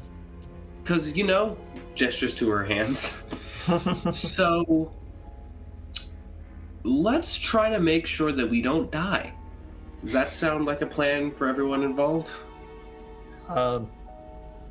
Sure. It seems like a solid plan. Don't die. Yes, that's the plan. That seems like the best plan when a necromancer is involved, really. Looking course. over to Lee. I've already died once. Don't need to die again. Yeah. We're gonna talk about that later. Keep going. How about you? That sword looks good on you. Maybe I could teach you how to use it later. I would love that, because I do one thing. Eldritch Blast? The one trick pony. So if we're making our way back to the Anessa's place of refuge, we'll call it that. Mm-hmm. Yep. Malice is searching through his components. He finds the ivory, the incense, and he turns to Anessa and he says, "Do you think your ward, the young one whose familiar was killed, do you think she summoned another by now?" Maybe. It's up to her discretion, but I would assume that probably by this point she might have either decided to or tried anyway. Okay. No, if we could, I'd like to talk to her if we get a chance. Sure. Okay. So as the three of you make your way the rest of the way, I want to give a quick shout out to some of our friends. Dunder Mr. Ty, we say, hey, see you floating down there. Bleak, always good to see you, buddy. Thanks for hanging out with us tonight. You guys are in for some treats because it's about to get real up in here. So, yes, the three of you make your way back to the Underground Raven. As you approach the front, just like before, there is a movement in the night, and a black hat seems to come out of the shadows itself, comes up to you, Anessa, rubs around your feet in a figure 8 movement for just a moment, greeting you as it always does. And also coming out of the shadows nearby is the twins, the first of which, the owner of this cat, Rose, steps out. You're back again. Not for too long this time. Well, nothing else has happened. We've been very vigilant. We've been looking to make sure that nothing has happened. And we seem to be safe. The new boys that you rescued, they're fitting in good. They're helping repair the damages and stuff. Me and my friends have a question about the thing that happened earlier. From nearby in the shadows, her twin sister, Moon, steps forward. What is it that you want to know? The two girls, it looks bizarre. The three of you in the middle of the night talking with two children, 10 years old. They seem so adult-like in this moment. Before, when we'll call it an invasion, happened, Yes? by any chance did you catch where they were coming from? Before, Well, only one of them came from up here. He was pretty big, and we think it might have been a distraction because the two of us were able to kill him. We ran inside to try to warn you about what was happening, and when we got inside, well, that's when it happened. Moon looks down a little sad for a moment, thinking about her lost familiar in this moment, the crow that will no longer fly. It happened inside, so they came from there. They didn't get past us. I promise you they didn't get past us, Anessa. I believe that. Malice turns to Moon and he says, Moon, I very much would like to learn how you summon your friends. If you have a little while, do you think you could teach me? Yeah, I could do that. It's pretty easy. It's like this. Come here. And she says that there is a crow that materializes out of the dark above, swirls around, flies in an arc around the three of you, and lands perched on your shoulder, Malice. Wow. It looks exactly the same. You would swear it's the exact same bird. Sure. If you could show me how to do that, yeah, I'm pretty sure I can find a friend too. So. Yeah, okay. Yeah, I'll show you. Find Familiar has a ritual tag, and bards can cast any spell as a ritual that has a ritual tag. Mm-hmm. So. Yep. So there is a point to this. Malice is trying to not only, to coax her into calling her familiar, but also to learn the spell as well as be able to put the familiar to use for us. Okay. As well. I think for time-wise, I think there would be some time before we'd be able to utilize that, but she definitely agrees to show you that. When you guys have more time, she'll definitely, in the downtime, when she's not in the middle of guarding and when you guys are in the middle of investigating, she'd be happy to show you that, definitely. Yeah. Okay. All right. Dave, the player, was trying to steer for a short rest or something like that. But you guys can take a short rest if you want. You guys could even take a long rest if you require one. That may, however, affect your enemy's movements, however. Of course. That's why I was vying for short. But you guys can take a short rest, absolutely. I'll take a short rest. Okay. As you guys go back into the headquarters proper, you go back down into Anessa's chambers where you guys were all resting before. You sit, you mull over all of the information you've learned over this past 24 hours, the missing bodies, the body parts that were taken from the corpses, from the fact that they all seem to have been stitched into undead that attacked your home, the fact that this Silk character seems to, according to the spirits, reside below. And you start putting all these informations together. I'd like to make a group test. Let's have everybody please make a investigation or insight roll. I will let the three of you decide, but you all need to roll the same, and we'll see what happens. You will need, because it is a group test, you will need 2 out of 3 to be successful, to finally piece everything together. And you could perhaps, if you have, you can use magic or items or whatever sort of training that you have to give yourselves further bonus on this. Okay. I'm gonna vote investigation. Since I know the rules this time, I will cast inspiration on Lee, actually, to help him with this investigation, because he seems to have the higher ability. Okay. So Lee, yeah, he'll give you Bardic Inspiration. That's a D6 still, correct? D6, correct. D6 added to your roll if you so choose. Anessa has suggested you do investigation. What are the other two of you think? Investigation or insight? Investigation. I mean, we all have to have the same role and the same skill, right? Mhm. I mean, for the For the group test, yep. Yeah, Yep. for the group test. So yes, investigation. Okay. Let's have you each three please make an investigation roll. Okay. Lee, you're going to go ahead and you have a d6 if you want to use it. Oh my god, why? And yeah, can I take an action before I roll? Yeah, you can finish. Yeah, if you want to do any sort of abilities, you can do that. Mhm. Yeah, you just have to do anything before you know the outcome of the roll, unless you have an ability Okay. that lets you do that. All right.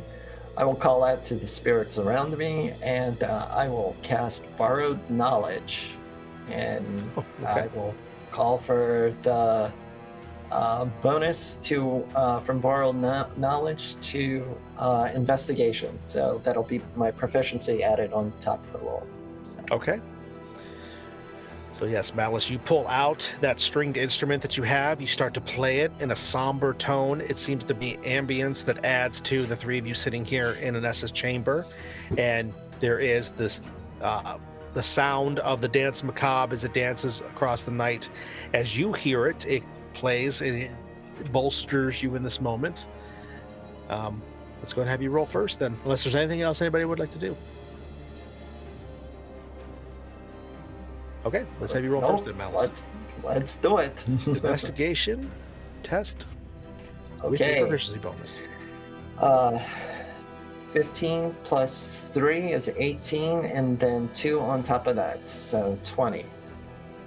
for Okay. Investigation. Yep. So as the song rings through your ears, you can hear the chorus come into sharp focus. The refrain is starting to form a picture in your mind. Who would like to roll next?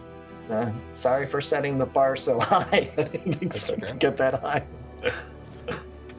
That's why they don't need to beat you or anything. They just need to roll successes Okay. based on a DC. So that would be one success. So who would like to roll next? I rolled earlier already. Okay. I got a total of 19. With the 19. Okay. Inspiration.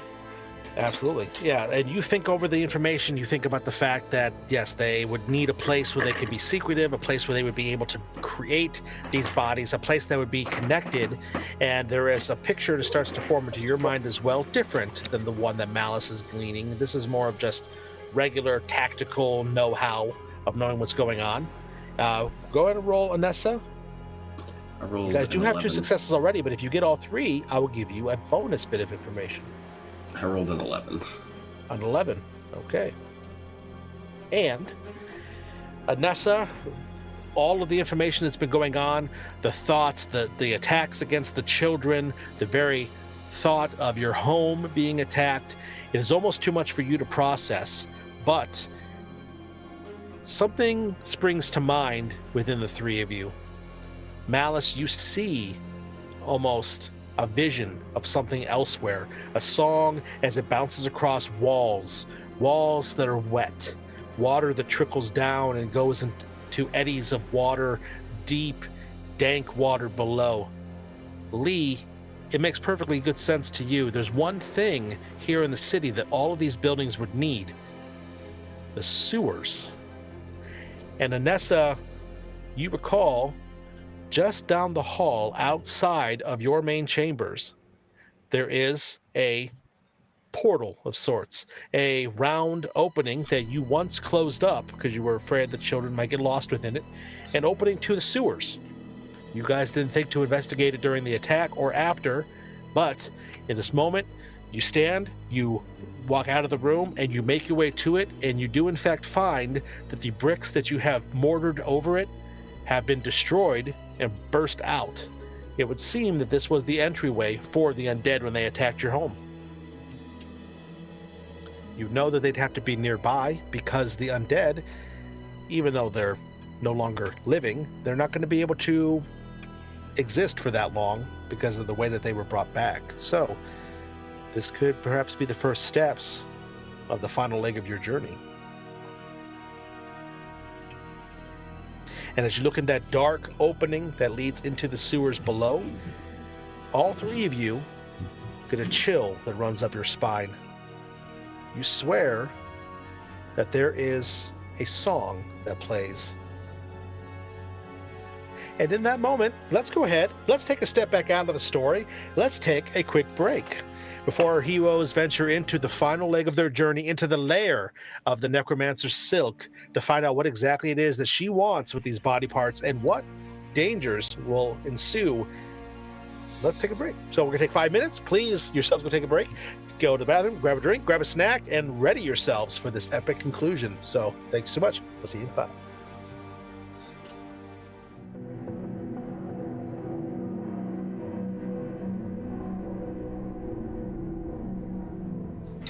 Welcome back, one and all. Here we are. Thank you so much for coming back after that short break.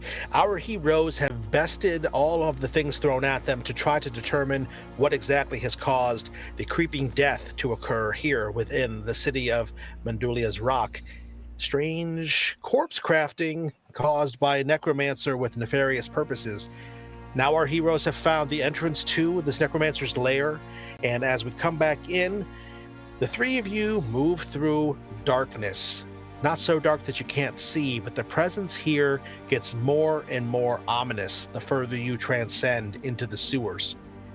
The sounds of, well, I should say the sounds and the safety of the underground raven draw further and further away as you all can tell that you're moving deeper into the recesses of the city. As you move, there is more water that begins to pool around your feet, getting ever deeper till eventually it is roughly midway to your knees in depth. You have to walk on short walkways off to the side made of stone and brick to prevent yourselves from having to walk in the putrid filth that runs underneath Mandulia's Rock. As you have all done this investigation, as you all have tried to glean what information you could, you have learned that there is a sickness here, a darkness that is threatening this city, perhaps further beyond. And so you've had to trudge through the metaphorical and now physical filth to find your way down to the final step, to the final battle, to Silk.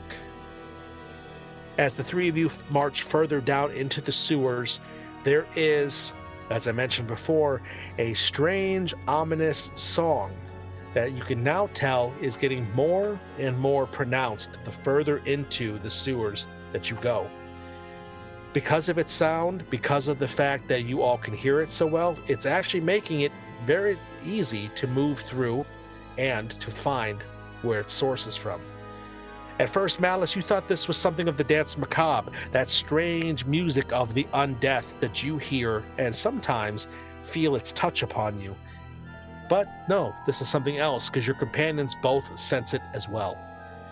And as you have continued to traverse, you, Anessa, have felt there are spirits here, not tied to specifically what is going on with the creeping death and with Silk, but actually just the spirits of those who have lived, died, and maybe even come back in the city at large. Lee, as you move your way down here, your mind recalls back to the last march that you took with your men. You flash back for a moment in the dark, dimly lit corridors as you all move down of that battlefield where only you walked away from a group of men. And you hope that you will not be committing such a grievous mistake again with these two new allies. The three of you continue your descent down further in, and as you do so, you see that up ahead there is a slight bend in the sewer line.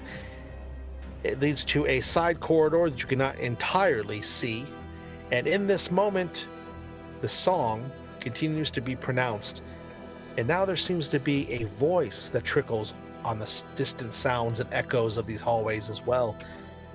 A voice not singing in the common tongue, but rather some fluid, strange, somewhat unfamiliar tongue. It's almost elven, but different, darker, richer. It's almost as if they are singing with an accent upon an accent, singing with something that has been forgotten, yet never was lost. What would the three of you like to do to approach? As we approach, Lee will kind of like put his hand up to have us stop and ask Malice, Can you make us invisible again? Of course. And with that, he focuses into the loot and takes two charges actually. And as he's striking the chord, he touches Lee, turning him invisible. And then he places another chord, again, an octave higher, and touches Anessa's shoulder and casts invisibility upon her. And then with him, it's just a snap. It's like, boom, invisible. Okay. So I use 2 charges of the loot, as well as one of my spell slots for invisibility. Okay.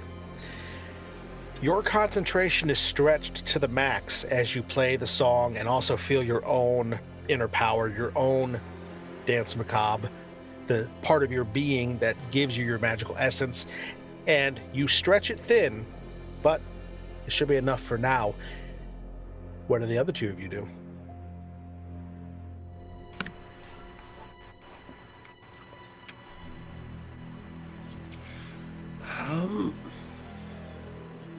I think Inessa is just keeping an eye out on her surroundings. She's really has gone into a much more focused mode. Okay. Not a problem. Leo will just draw his sword and slowly kind of make our way around that bend. Okay. As you make your way around the bend, there is an eerie, very, very dim, very faint green light that comes from somewhere in the corridor ahead. As you turn the corner and you look within, you see a short distance of a sewer line that forms into a T-junction that turns off to the left towards the northern part of the city, you would notice, towards the basically outer perimeter of the city. You can tell from as far as you've gone that you are near the northern section, the very top of the city, and there's not much further to go. This would probably be close to the end of the sewer lines out here. You slowly make your way in, Lee, and as you do, that song continues. That strange, very sonorous voice that calls out in this dim, this dank. The green seems to pulsate with the syllables that the voice sings. You step within. Please roll a d20, and we will compare that to a number that you rolled way back in the beginning of the game when you made a pact with someone. It's a natural 20. Okay. You step within and you find yourself in the corridor. As you step into it, that faint, dim green light doesn't flash up, doesn't flare, but somehow you see better. This entire corridor is lit very faintly, but enough for you to see as if you were outside in the daytime with a green light. Who is next? I believe that would be Malice. Malice at this time is focusing, trying to keep his vision in sight on Lee and follow his directions, but his mind is tuning into the song as he's trying very hard to decipher it, but it's not coming to him yet. Okay. And you step within as well? Yes. Okay. Please roll a 1d20 for me and let me know what you get.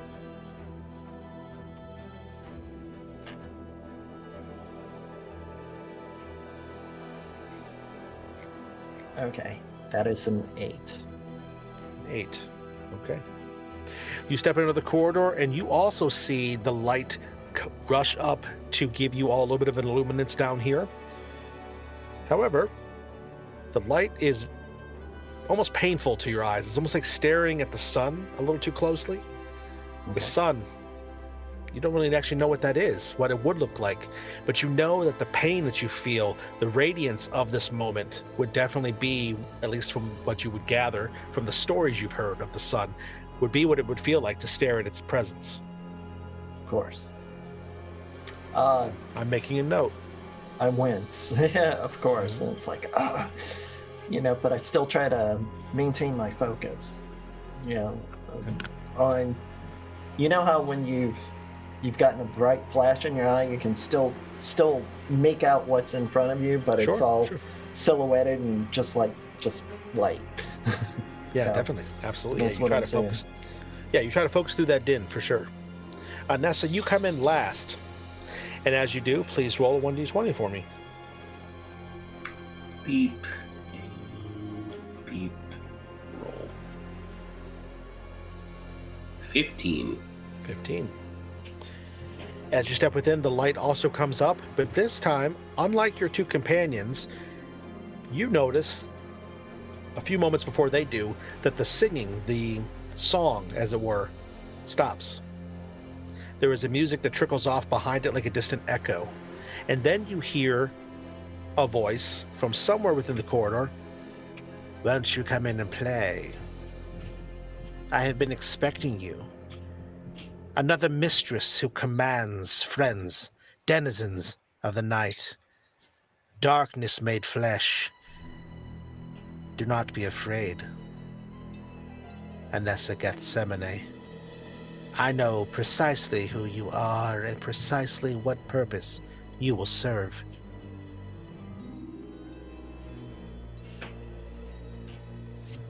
You're confusing annoyance with fear, but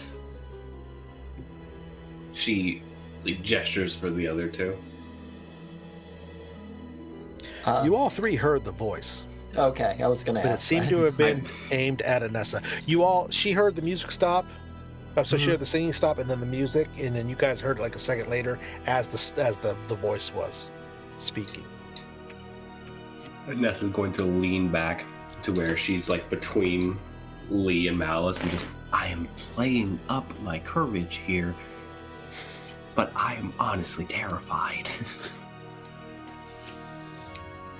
Yeah, Malice is just like,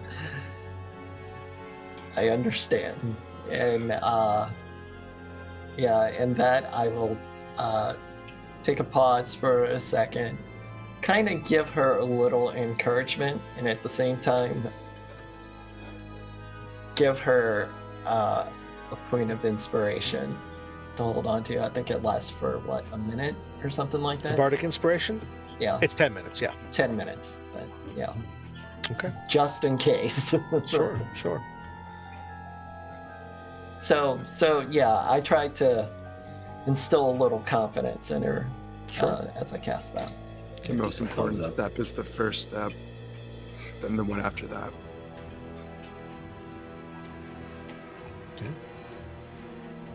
So the three of you continue to step within. As you continue to step within, you will find yourselves over on our trusty battle map that is in place here. You will find yourselves brought down. Let me put you on this battle map, but as well as you guys are not on it, we've got what you see is on it, but not you three. So here we go. You start here.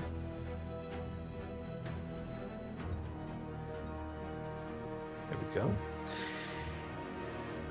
Closer together here. And as you step down into the green lit hall corridor here, you turn around the corner, and what you see is a woman standing in the center of this corridor. She is tall, elegant. She has deep grayish black skin.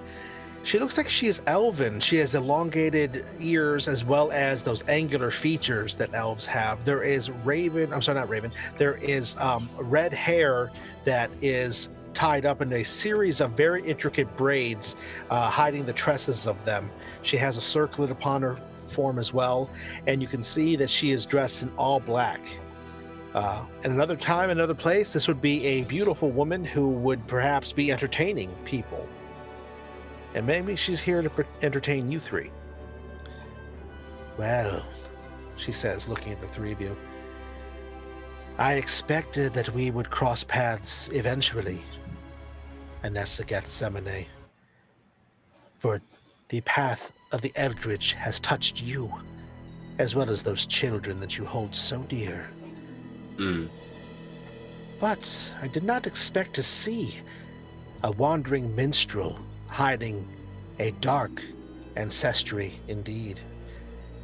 Or a man who has dealt so much death, it would make the others of my covenant jealous. I suppose the three of you would like information and perhaps would wish to accept my invitation. Do you dare to come find out the power and the presence of the tyrant? He can be very rewarding to the three of you when he returns.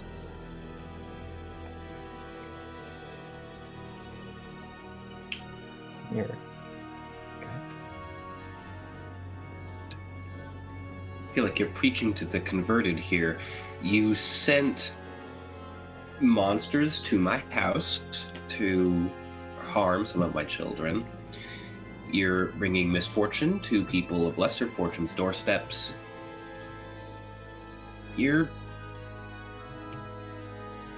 At the very least, I appreciate that you are being polite. Well, we are nothing if we give in to our base instincts and give up chivalry. I was not directly responsible for those who attacked your children. Such underhanded methods are beneath me. But the jewel maker did pay a hefty price to be sure that what he deemed was his would not be taken from him without force. I trust you slew that disgusting man. Yep. Well, in that very least, you have done the city a great service. His I appetites suppose- knew no bounds, and now that he is gone, perhaps I can use him for a bit of a plaything as well. I Why? suppose some What- things. Why are you Things. doing this? Yeah. Enlighten me. Why are you I am killing? but the first. A herald sent to this city to spread the message of the tyrant before he is to return. For when he does, he will control the land as he should have all those years ago, when I was but a child and I gazed upon his power, his pure, unbridled strength, his eyes that burned with an amethyst fury, seared into my soul and shaped my very destiny. When he returns, he will be glorious. And when he returns, so will the world.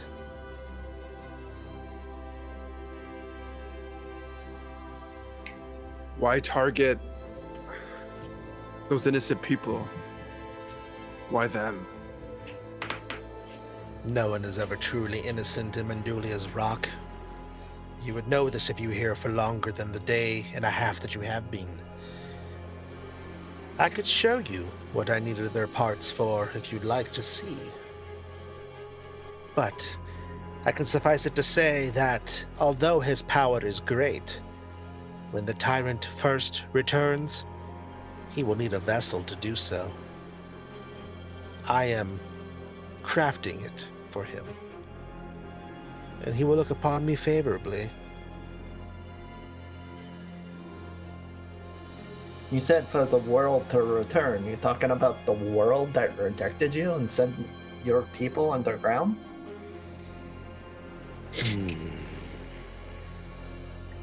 The history of my people is varied, that is true, but that has no bearing on my purposes. I worry only about the tyrant and the strength that he will bring to the people. He can be welcoming to you. You with your blue skin who has walked a path of shame and fear, perhaps. can offer you a place at his side, as he will offer me a place at his side if you seek to claim it.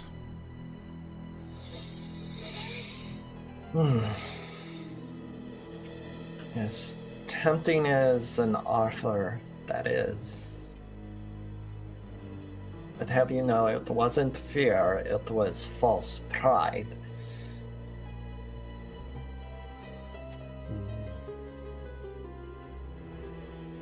What of you, Executioner? Have you seen enough death in your war? Or do you wish to find more? I've seen enough for 2 lifetimes.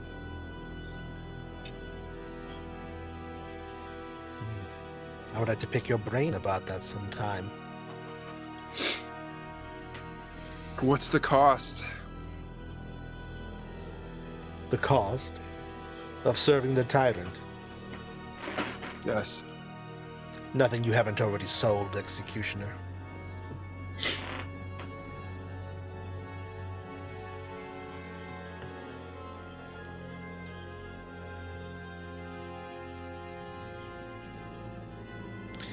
Well, we could parlay in these sewers all night, or you could give a girl an answer. I'm growing tired.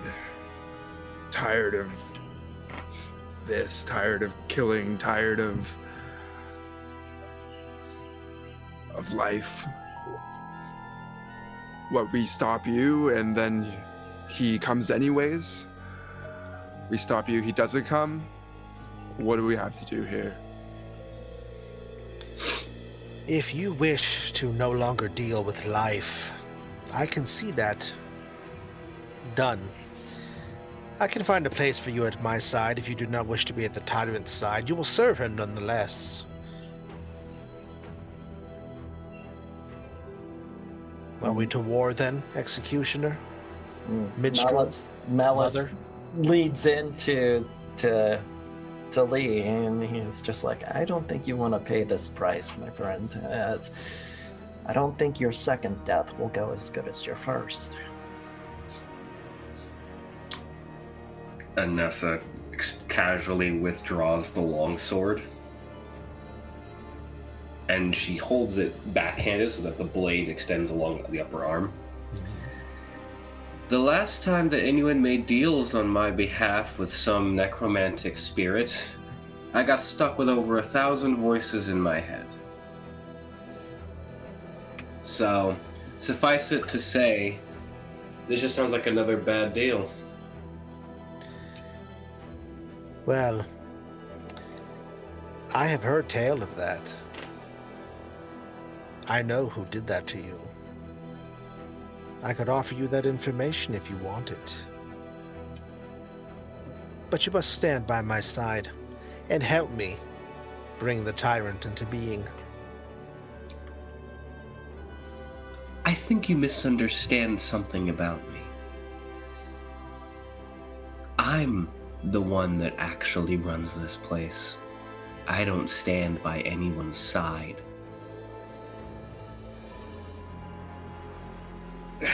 What say you two? You want to stop a tyrant from coming out?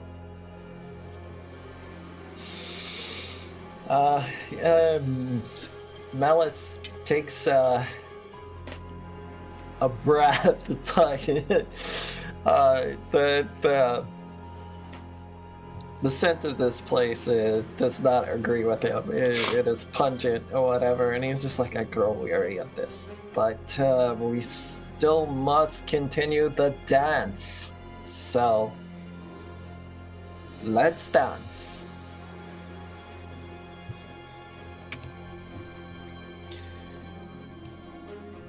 You all three start to notice that in the water around you all, there begins to be a churning and a movement beneath its surface.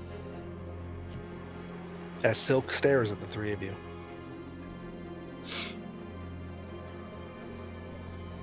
Are you ready to cross over, Executioner? Should I bring you your deliverance?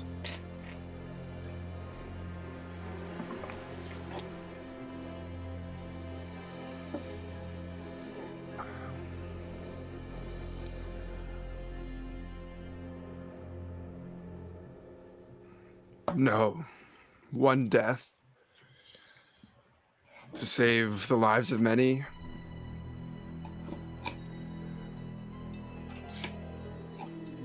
I think that's a fair trade.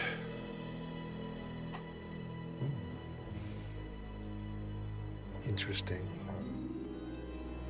Well, very well.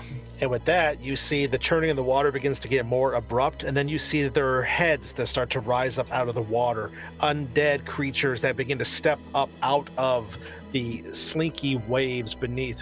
And as they begin to do so, I need all of you to please roll initiative.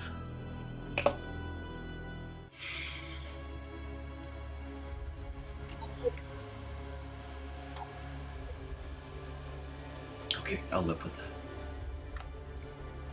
Yeah. 1 plus 4, 5. No. 5. So. 5. Okay. Mm-hmm. All right. So, Malice is going to go with a 5. How about you, Lee? 28. Oh, wow. Love it. He's ready for this. Anessa? I got a 10. 10. 10. And Silk will go on a... Oh, boy. Okay. Let me put you in order here to make sure. Lee, you have dealt with people who claim to be servants, people who claim to be generals before. This would be no different. So, you are first. What would you like to do? I will go for the one that's closest right here and just kind of clear a path towards her for the rest of the party. Okay. All right. Yeah, you slush through the water, and as you do so, yeah, you move up to the nearest undead as it up out of the water. You can see that there are parts of it are stitched together. It's like the ones that attacked Anessa's stronghold. It seems to be a work in progress. It seems to be not a final project, as it were. So it's not entirely stitched together perfectly, but enough to definitely hold. So you can go and attack if you like. It's a 19. Okay, hits it.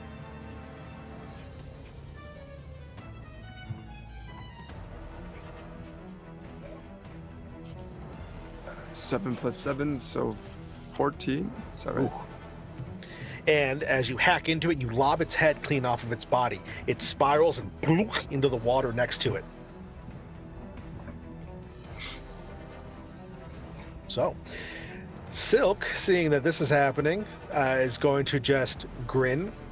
And she gestures and puts her one hand up, and as she does, there are sickly green tendrils that come out of her hand and begin to spiral through the air straight at you, Lee. I'm going to need you to go ahead and please make a Constitution saving throw. Actually, no, I'm sorry. This is yeah, Constitution saving throw.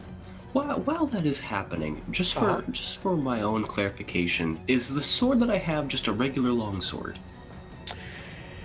I would say during your short rest, you kind of looked at it a little bit.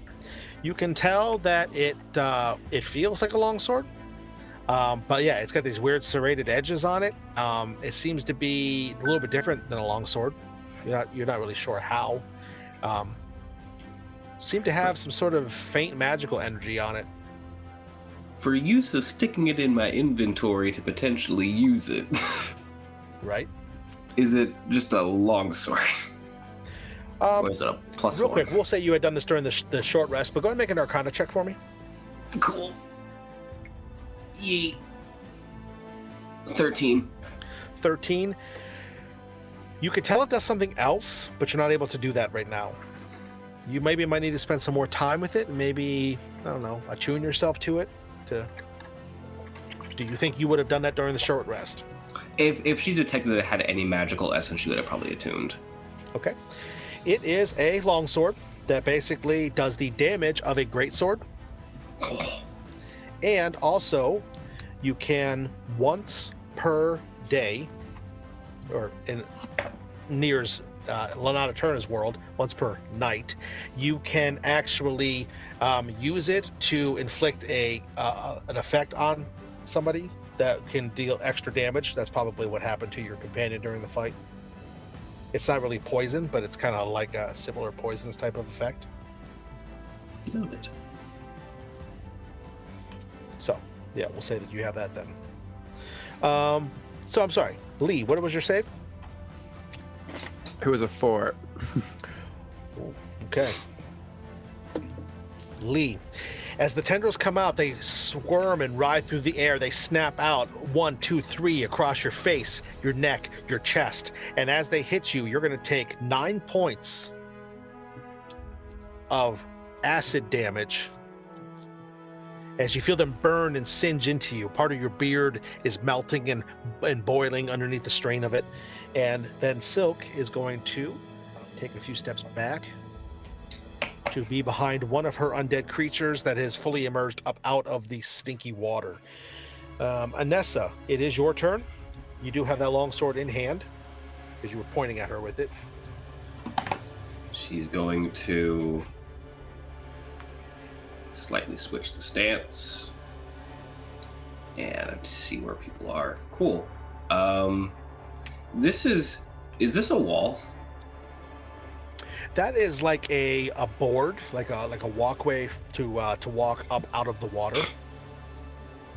I see. She's going to head to her, stand onto that. Just beep. Mm-hmm. And hold on, I want to see, because she may have helped me a little bit. Oh, she did.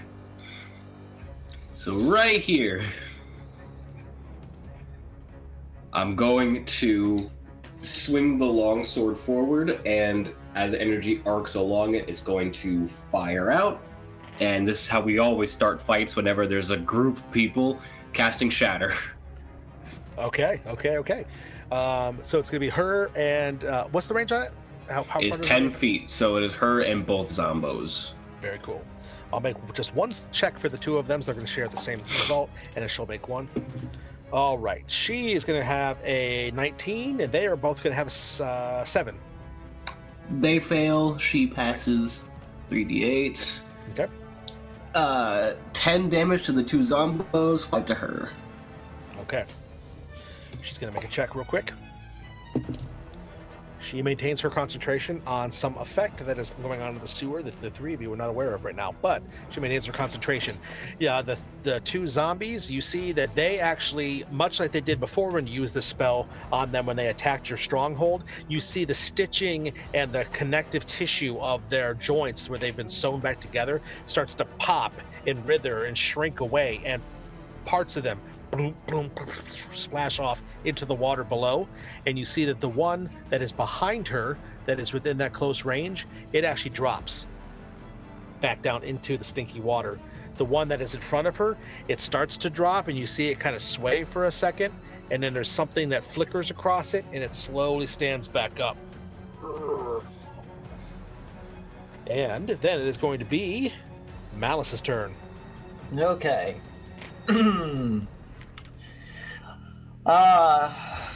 Yeah, Malice, rosin up your bow and play that fiddle hard. Hell yes. So, yeah, with that, Malice is going to, want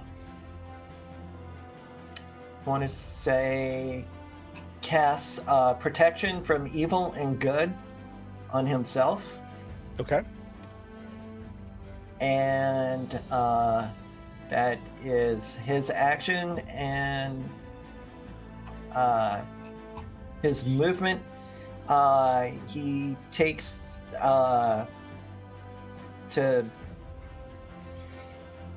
he moves into place where the dead zombie was, between Anessa and Lee, to stay close for any of his bardic magic. So that's what he does this turn. So he wants to make sure that she cannot turn him against her, or at least make it difficult. Okay. Excellent. And with that, her undead minions, her children, as she put it, begin to make their move. There is the one that is over here. It creeps out of a side corridor and comes in towards you, Lee. And as it comes in towards you, it's going to try to just slam and claw at you. Gonna miss you with a 12, however. So it swipes an undead, a bony fingered hand that there is much of the skin is already desiccated off of it. Swipes it real slowly at it. You easily step out of the way as it makes no contact. There are other ones that are nearby. They begin to move in closer to try to protect their mistress. So you'll see that there are two that move in closer. There is another one that appears here, that steps further down the hallway, and he steps out of a shadowy space and approaches in towards you. Anessa, he is just outside of range, so cannot attack you right now. There is also another loser. one. What's that? A loser? I said, haha, loser. Indeed. There's another one who comes up from another side corridor on the other side and comes in, and he is actually going to be able to attack you, however. Same thing as what he tried to do with Lee. He's going to try to slam into you. Oh boy, that's a terrible roll of a 8. So yeah, he comes out, just tries to grab at you, slam into you, and you easily get out of the way. Sneeze in his face. He's very disgusted. Sorry. You're fine. Alrighty, so that is what the undead do. There's the one directly in front of her, you notice, doesn't move any closer. It seems to be standing there, kind of swaying, guarding her. Lee, back to the top of the round. It is your turn. Lee will look over at Anessa with the sword out and call out and be like, "First lesson, smoke stance, fluid, one-handed, blade forward, tip pointed at the heart, one foot placed in front of the other, fluid motions, focus on thrusts rather than sweeps and slashes," as he swings his sword at the zombie in front of him. Love it. It is a 22 to hit. Oh, most definitely.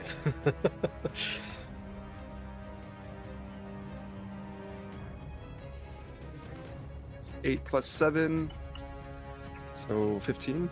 15. You slash into this guy as well. You cleave him. It hits into his shoulder, rips down through, and emerges out of his sternum. The top half of his body unzips, and he slowly slinks off to the side. He hits, there's that board across the walkway there that he hits, and it snaps in half from the weight of him and drives down into the water as well. Then he'll run and stand next to Anessa in the same stance. Oh, absolutely. Yeah. You run through the muck, coming up next to your ally. Silk, in this moment, seeing that the three of you are coming in closer, she gets a wicked grin.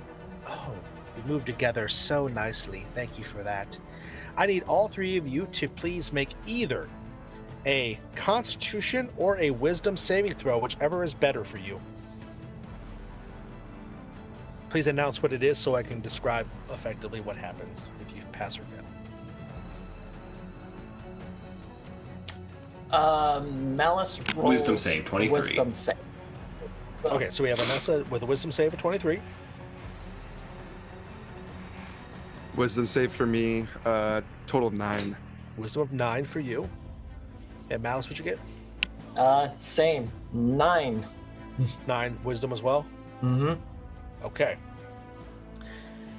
As she gestures again, her hand down at her side this time, there is a strange rippling through the air. That green light seems to flicker for a moment, and the corridor almost goes dark. But as the light continues, there is a pulling. It seems like something reaches into each of the three of you, something reaches into your chest, grabs a hold of your insides, and pulls.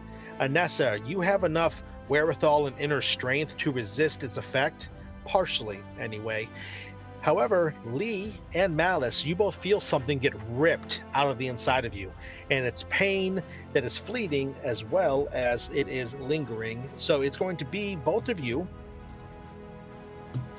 are going to have your hit point maximum reduced by 3. Yikes. You see that as this happens, that undead creature in front of her that almost got dropped, that one that's defending her, you see it start to stitch itself back closed. Just magically, the stitches are closing back up. It's healing itself somehow. So, that is her turn. I'm sorry, no, that is her lair action's turn. She is going to, with that, she pulls out what looks to be a dagger off of her side, and I'm sorry, not a dagger. She pulls out what seems to be some sort of weird, it looks like daggers, but she actually holds it up. She slides her hand, which you all notice is twisted and mangled and deformed. She slides it into it, and there's a clicking and popping sound as it attaches to her joints. And then she snaps her wrist a certain way, and this thing, this metallic conglomeration of long steel pins and joints and springs and stuff, she turns her hand, and it looks like it is a makeshift hand with clawed fingertips. And she is just going to stand there with that, ready to do something else here in just 1 second. So, Inessa, it is your turn. Ah, gross. I don't know what else to say about that. I have a zombie in front of me. Inessa is going to try her best to mirror what Lee did, and she's going to take her first ever melee weapon attack with the longsword. Excellent. Lee, real quick, make a persuasion roll. Or performance, I'll let you pick.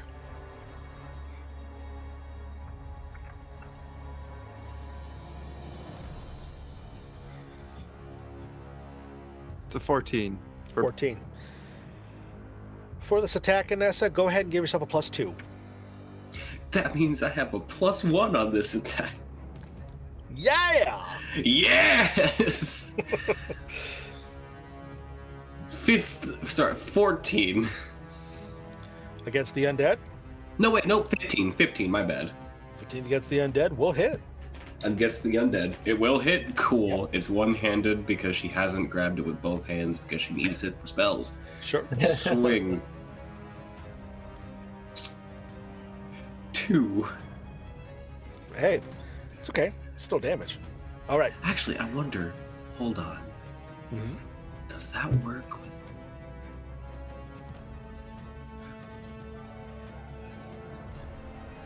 Yeah, you're asking if you can use the Shroud of Shadows. Yes. Yeah, you can use that with that because it's any damage that you do. It is great. It is great sword damage, not yeah, it's gonna be great sword damage. 2d6. My bad. Retrying that. Yeah, let's re-roll that damage. Let's ignore 7. that too. Yeah, 7 for the damage, and for the Veil of Shadows. Yeah, Veil of Shadows. An extra 4. 4. That's going to work a little bit better. So you swing this sword in a movement that almost mirrors Lee's. Not quite as polished from him doing it for years and years and years, but it matches it enough. You swing through as you hit this creature, much like he did with the one that he just hit and took down. You slice through from the shoulder down past through its sternum. It splits a little bit, not as far as his, because he's just stronger and better equipped to deal with the sword after all these years. But it is enough to destroy this zombie. It drops for a second as it gets down towards the water. Let me roll something. Oh no, it drops.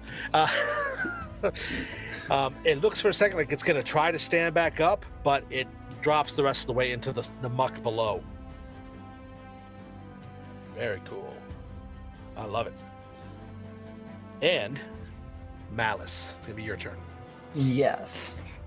I do have a question, though. Sure.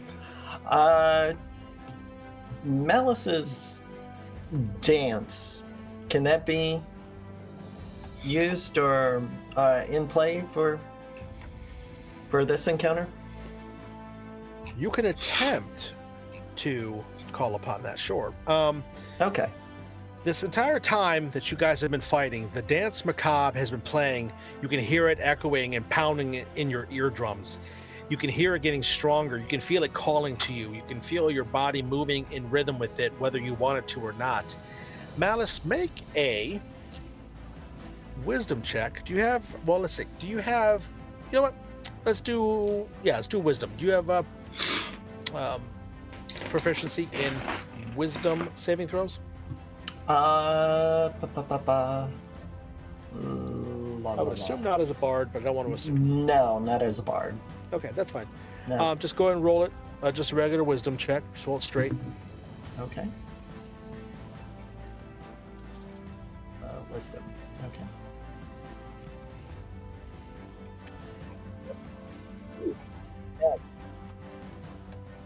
So sorry, what's that number? 10. 10. You call out in your mind to reach into the dance macabre. You can see yourself, all of your companions, Silk, even the undead. There are invisible strands of a music that is unheard by most people that is streaming out of them, feeding into the dance macabre. And as you listen to it, you reach out with your spirit and you begin to pluck at the sound that is near one of the undead. And since you match what they rolled, I'm going to say it comes down to the points that you guys each have in wisdom. So what is your wisdom modifier? That is a +3. +3. Mm-hmm. Okay. That once again is going to tie her +3. So we'll do this the most dignified way possible. Roll a d20 one more time, please. Okay. Oh boy. Straight up D20. Yep. That is a 17. Okay. And in that moment, you reach out and you feel the plucking, something resists, but you brush it away and you pluck. And the nearest undead to you, the one that is just past Lee, standing directly behind him, you see it as it's starting to move in to try to attack him. It stops for a second and you see its head like tilt and move, and it looks straight at you. And it just stands there as if waiting for something. Mm-hmm.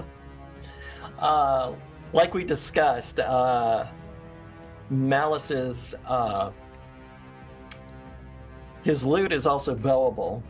So he's sitting there and, he actually nods in a bow towards the zombie and kind of leans in and just starts drawing the bow across his loot. And the tune that he is playing is that of a dance macabre. It doesn't sound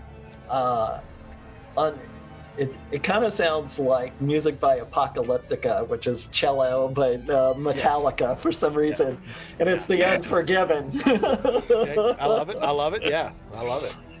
And he is going to attempt the Dance of the Dead with the zombie. Okay. So, I will say, for the sake of argument, roll a 1d4 for me. Okay.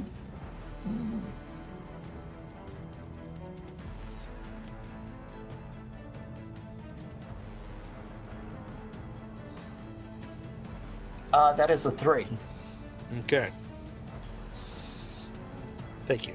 All right, so, since this is a special feature that is only applicable to the Dance Macabre Bard from the Notte Eterna campaign setting, new rules. Please, David, enlighten us as to what exactly this ability does. Okay, this ability is very unique among the Dance Macabre. With that, the Dance of the Dead, you learn to animate dead spell. Additionally, you can spend one of your uses of Bardic Inspiration, which I do, to grant the following benefits to any undead creature that you control for 1 minute. The creature gains temporary hit points equal to your Bard level plus your Charisma modifier, so that would be 9. And the creature adds your proficiency bonus to its attack rolls, damage rolls, and saving throws, which is, I believe, let's see, my proficiency bonus is at this level just +2. So. Okay. And as you feel that aspect of the Dance Macabre funnel out, it seems to brush across that undead for a moment, and somehow, you're not entirely sure how, you're able to sanction with it for a moment. I will say doing all of that was your turn, however. Took some time for you to tap into that. Of course. But now you know that the connection is there. So let's go ahead and cut on over to the undead who try to continue their assault against you. A lot of them are dead. You guys have done some significant damage. The one that was right in front of you, Lee, as I mentioned, it started to attack to move in, and then it suddenly stopped. You can see it's just standing there. The other ones that are around Silk, They close in around her and completely surround her, protecting her from any sort of harm that might come her way. And Lee, it is going to be your turn. Okay. Lee will say, Lesson 2, wind stance. Sweeping broad strokes, turn your body sideways, elbows bent, tip of your sword pointed back over your head. Favor mobility over strength, and he'll run and move towards the one that's in front of this lady and swing at it. Alrighty. It's 11 to hit. 11 will miss this one, unfortunately. You swing out with the sword, and it actually puts its arm up, and even though there are pieces of skin that slough off from you cutting into it, it deflects your blow, stops it. It just seems to have its eyes bore into yours for a moment. It's just gonna as it's looking at you. And then Silk is going to do something. She is actually going to, again, gesture, and she holds out that weird clawed hand in your direction, and there will be something that will happen. I need to double check to see what the save is. I'm pretty sure it's going to be dexterity, but let me make sure. Yes. I would need Lee and Anessa and Malice to please all make dexterity saving throws. What? Ha! 18. 18? 17 for Malice. 17? 14 for Lee. 14. Okay. As she holds the gauntlet type apparatus up, there is lightning that streaks out of it, burning an ozone through the corridor. It slams into all three of you, piercing through you, Lee, traveling through the corridor into Anessa, and then through her into Malice, and then through him and sizzles down into the water. You're all going to take half damage of the 8d6 lightning damage that she does. Oh my god! Yes, indeed. Okay, so you each take half. All three of you are going to take 16 points of lightning damage. I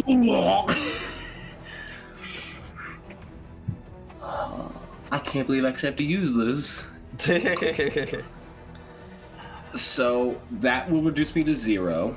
Okay. Oh no. But I'm going to try to use Strength of the Grave. Okay. And pray tell, what does this do for you? I literally would have to roll as good as I possibly can. When damage that isn't radiant or from a crit reduces me to 0, I can make a Charisma saving throw, which is the DC is 5 plus my damage taken. And on a success, I instead drop to 1 HP. Awesome. Good to know. I think I legit have to roll a nat 20.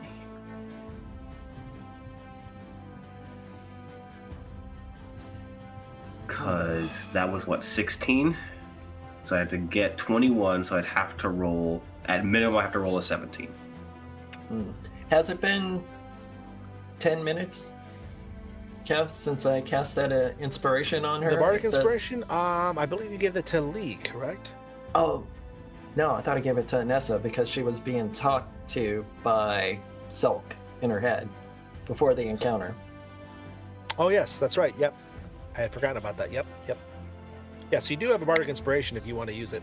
I will definitely use it. Okay, that gives you another 1d6. Okay. I don't need it. Okay.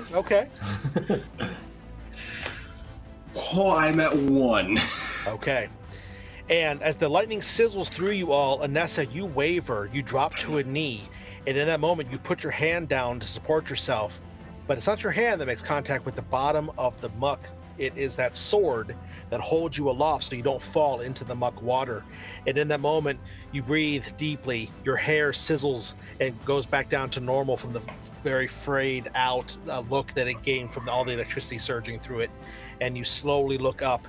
I'll say for those of you nearby, you can see that Anessa has a little bit of a strange look to her. You can tell that some of her skin looks like it's a little bit stretched. It's like not stretched like it's physically stretched like the coloration is starting to bleach out of her. You can tell that took quite a toll, but she seems to be doing okay. Okay, I love that. Very cool. So you could tell that this lady is not here to mess around. So that was her turn. Anessa, as you barely stand, it is your turn.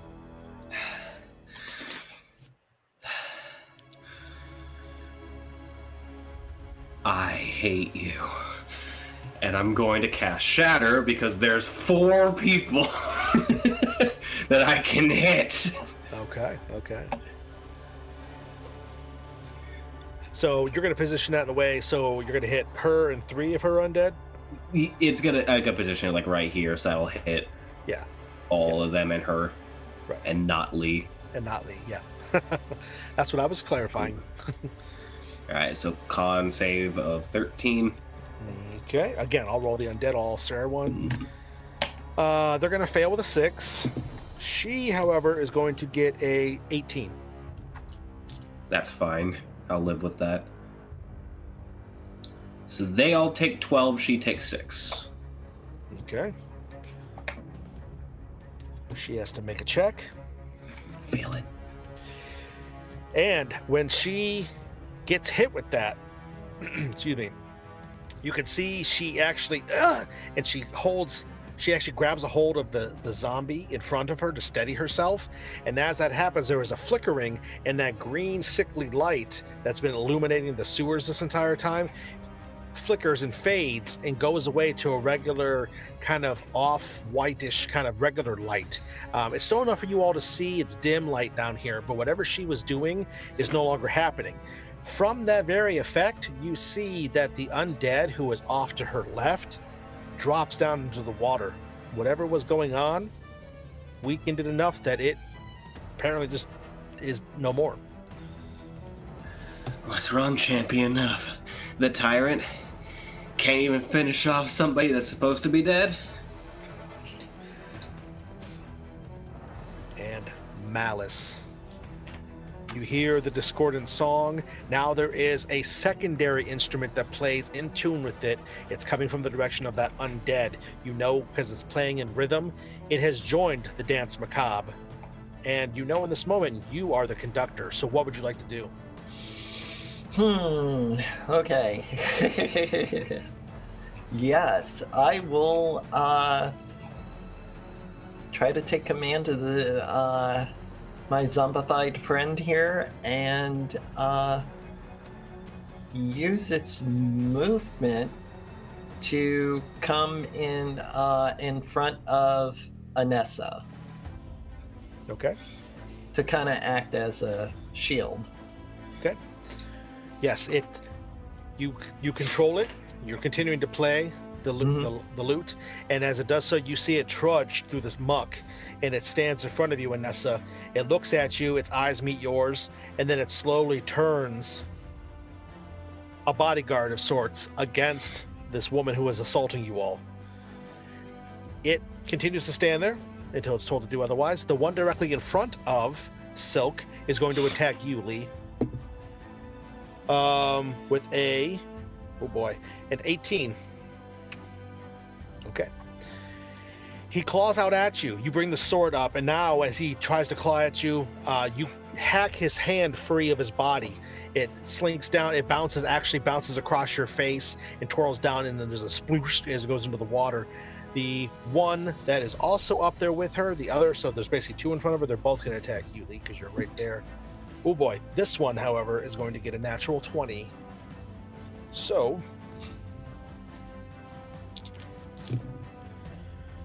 oh boy, Lee, This zombie is going to reach forward with both of its hands and grab onto your face and rake down your face.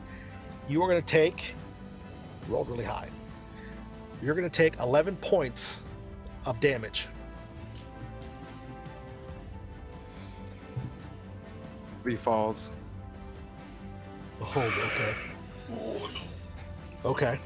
And as this happens, almost in slow motion, Malice, you hear as you're playing the Dance Macabre sound, there is a sound as something goes out of tune for a moment. And out of the corner of your eye, you see Lee fall back into the water. And he floats there, face up out of the muck, but he is there. Okay. Okay. So that was the undead. Back to the top. Lee, please make a death saving throw. Nat 20, nat 20, nat 20, nat 20. Fuck. It's a 2. Oh, Lee, in this moment, people say that your life flashes before your eyes right before you die. Please give us an early memory that Lee has. Lee has a memory of running around as a kid with a wooden sword pretending to be a soldier, much like Tyrell did in the previous episode. You, for that moment, are running through a field nearby your home. The sun is out. No, the sun's not out. Sorry. Never mind. I forgot what I was saying. I was about to say, The moon is high. The moon is high as you run around playing in the field. You are no longer in this sewer. You are free. And you run around. Okay. Silk is going to look at the remaining of you. She goes, "It's not too late to accept my deal."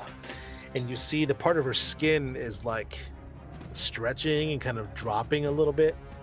Like she looks like she's really weak. She is going to sludge through the water.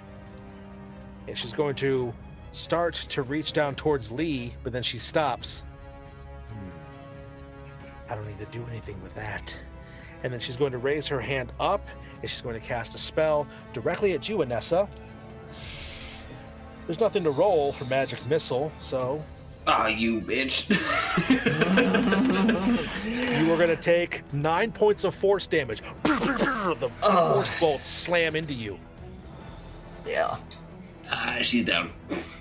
Oh no. Oh no. And Anessa falls into the muck as well. There is that board that's nearby, so when she falls, she does fall face first, but she lands on that board, so she is not completely submerged. Malice, you see this is a moment. This could be a moment that could define what happens down here to all of you. The Dance Macabre, again, there is that song that plays. There's a almost like if you snap a string while playing, and as the dance continues in your ear, it's different. It's out of tune a little bit. What's it, Anessa? Oh, go ahead. What are you gonna say? No, I was going to ask, does the zombie have its own turn? Like It's going to go on your turn because you have to use your turn to control it, don't you, with that ability? Yeah, that's what I was just asking. Okay. Yep, cool. All right. Anessa, please make a death saving throw. Yeah. Okay.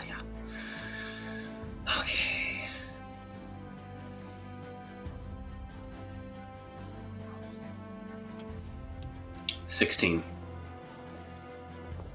Okay.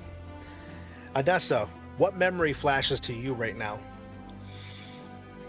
Her first memory that flashes is she clasping hands with someone in similar to guard armor as they look up at what seems to be the initial start of the Underground Raven. She's leaning against him, smiling happily, just holding onto him as tight as she possibly can. Definitely. A moment of companionship. You are held in this moment, not alone, dying in the muck of the sewers, but part of something bigger than yourself. Malice, please make a concentration check. Yes. Okay. Concentration check. That is a. What do I roll for that? Just you roll your Constitution. Okay, that's what I was gonna ask. Mhm. Ooh. Okay. 12. 12. And as the discordant song continues to play in the Dance Macabre, you see that undead that you are controlling, you see it sway for a second, and your connection falters. You feel your grip on it pull away.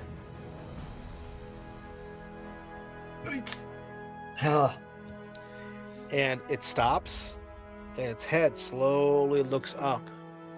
Its body posture changes a little bit, and you worry what exactly is going to happen now. Oh yeah, of course I do. But it is your turn. Okay. Yeah. Gosh. So, yeah. Malice takes a rush for Anessa, reaching down in the murky water, grabbing her, and putting his hand on her cheek and casting Cure Wounds upon her to try to breathe some type of life back into her. Okay. And with that, is 16 gonna help?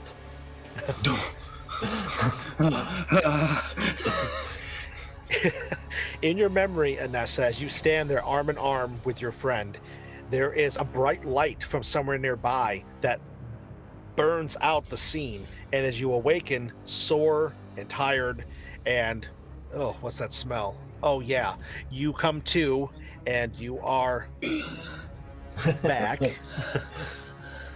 You look up and you can see that Silk is still here, the undead are around, and you can see that the assault is still continuing. With that being said, the undead that is standing directly in front of you that once guarded you is going to attack you. Oh, However, fuck off. it's going to miss you with a 9. So it brings both of its arms down towards you, and you move out of the way. It hits that board and it splinters it down into the mucky water beneath. There is the one directly in front of Silk, continues to stand there guarding her. The other one is going to step past Lee, and as it does, it kind of just bumps him, and he kind of floats a little bit off to the side in the water, and it moves in and tries to attack you as well. It's kind of tight quarters right here, but we get an idea. That is going to be a 13 to hit you. Hits. Okay. You are going to take 3 points of damage I'm okay with that. as it brings its hand down and rakes across your face. You guys don't think you could take much more of this, but Lee. No bonus action for Malice? Bonus action. I'm trying to think of what I could do as a bonus action. That spell's just a bonus action? Which one? The Cure Wounds? Yeah, Or- you cast a spell, right? Yeah. I Okay. He cast has a it. bonus action. That's an action, then a bonus. Oh, okay. All right. Bonus action. Cry. Yeah, pretty much. That's a free action. That's a free action. Yeah, of course. Yeah. Cantrips. Can you use that? No, you can't cast 2 spells. So. You can cast multiple spells depending on what types of spells they are. For the sake of brevity and ease here, I think because you're also caught up in the moment, I would say you don't really have the wherewithal to think to do that right this second. Right. Yeah. With that, yeah. Malice is. I don't have any bonus action spells really, or abilities other than to draw my sword and try to engage with the undead, the one in front of Anessa. So Okay, engage with it. How? Since I just cast a spell, I can't make an attack, can I? I don't think so. Well, the spell you cast was an action, so therefore you can't make it an attack because that is an action. You could, for the sake of argument, you could cast a cantrip. That's what I wasn't sure. Or you could cast a spell that is a bonus action if you had cast a cantrip already. Is how the spell casting with multiple spells would work. Right. Yeah. Okay. With you that, would have it moved, so you could move and attack it or something, if that's what you're getting at. Right. I could, but since we can use a cantrip, like you said, as a bonus action, I'm going to try to summon Skeletal Hand to lunge towards Silk herself. Okay. That was a +7 to hit, so 22 to hit. Okay. There is a skeletal hand that comes up out of the muck. You can tell now as you pull into that energy, you can tell that there is a whole bunch of body parts underneath this goo and muck down here. And you reach into one of them and you bring it up, and it comes up out of the muck, goes swiping out towards her. It hits into her. What's the damage? I hope she's not immune to it. But, that is only 2 points of necrotic damage.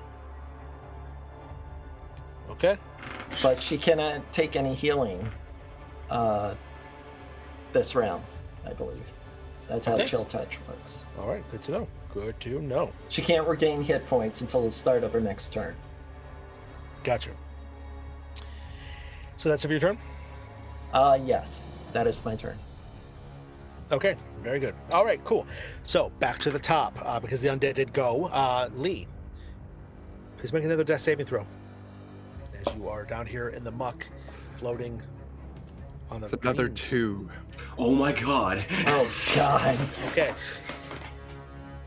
This time you have another memory closer to that moment that formed you into who you are. Tell us another memory from the war.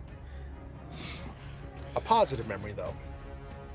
Lee remembers checking the ranks of his men all formed up in a line and making sure that the ones that were most afraid were in the back of the vanguard, trying to make sure that his men were as confident and comfortable as they possibly could before they faced death. Okay. You move about your men and you have that moment of camaraderie, and you can feel yourself slipping away, longing to join them again, join them in the afterlife. And your spirit is a little bit further detached. Silk is going to look at the two of you who remain and say, well, I'm just going to rescind my invitation now. And she is going to attempt to do something. I need both of you. Oh no, I'm sorry, she can't do that. She did that already. That's once per fight. Sorry, I was mislooking at something. She is going to cast a spell. Leave me alone. She's gonna do it on you, Malice. Okay. I need you to. And I'm gonna, as a reaction, she was leaning into that villain, dissertation before they try to commit their, final act, coup de grace, whatever you want to call it, and I will hit her with silvery barbs. Okay. To give her disadvantage. Okay. And Lee's unconscious, but I can't give him advantage on the death saving throw. Is that correct with that? No, I wouldn't say it has to be on somebody conscious. Yeah. So I will throw the advantage onto Anessa. I'll take it. All right, yeah. So yeah, you once again pull upon that last little bit of the dance macabre that you can hear that's still sounding like it's in tune. You pull on it, you twist fate again to try to make this. So as she attacks you with the Ray of Enfeeblement, she's going to have disadvantage because you just did that. With disadvantage, it's going to be a 17. Yeah. My DC was 15. Okay. Okay. No, that wasn't a versus. I'm sorry. My AC was 14, so yeah, that definitely hits. Okay. I'm supposed to hit the target deals. Okay. You feel some of your strength sap away. You feel weaker. You can tell that your rapier, it's so hard to lift it. It feels like it is 100 pounds in your hand. You can barely find the strength to lift it. You do know that your combat ability is going to be lessened. You know this is the final moments of this battle, you guys. You know that this is the moment that you're going to triumph against this foe or die down here in the muck. So that is what she did. Anessa. Look over to the fallen Lee. Look between the zombies to Silk. Point the long sword. Every bit of red energy cycling upwards and then shooting through the blade itself. I am casting Elder's Blast. Okay. Dust this bitch. 21. 21 will hit. 5, but I'm going to include the thing. Vessel of Souls. Shadows. Vessel of Souls. Vessel of Souls. I Veil of keep saying Shadows is my Veil of other- Shadows. That's your other thing, isn't it? Yeah. Extra 3. Okay. It wasn't good. Okay. You blast her with the Eldritch Blast. You can see that her left arm, when you hit her, her whole arm gets singed and burned and goes limp. She's holding it. She's favoring it. She's semi-turned away from you. It's not going to be enough. He will return. And Malice. Yes. Your turn. Okay. Oh, this is crazy. This is crazy. Lee isn't gone from this mortal coil. He yet. has one save that would kill him. Oh, man. Oh, Kill what I her or wouldn't pick him give. up. You got one What I tip. wouldn't give to have taken that level in sorcerer. All right, so yeah, I know it's gonna provoke opportunity attack, but I am going to try the cha-cha slide between the two zombies. Slide into home base to lay hands on Lee to try to hit him with a cure wounds. So if I can make it past the zombies. Okay. So you go out and around the one, cutting over to the side, kind of jump back in. So it's just going to be the one that gets the attack on you, not both of them. But Okay. 19. 19 does hit. Okay. 6. 6 points. Still standing. Oh, thank God. Yeah, you feel it. You feel its fingers, its gory fingers rake into you as you move past. But you do get over to Lee, and you do see that he is there. You can see that his skin is very pale. You can see the life is just draining and leaching out of him. Okay, buddy boy. Death is not gonna take you take you easily today, if at all. So, and I am going to hit Lee with the 2nd level Cure Wounds. Okay.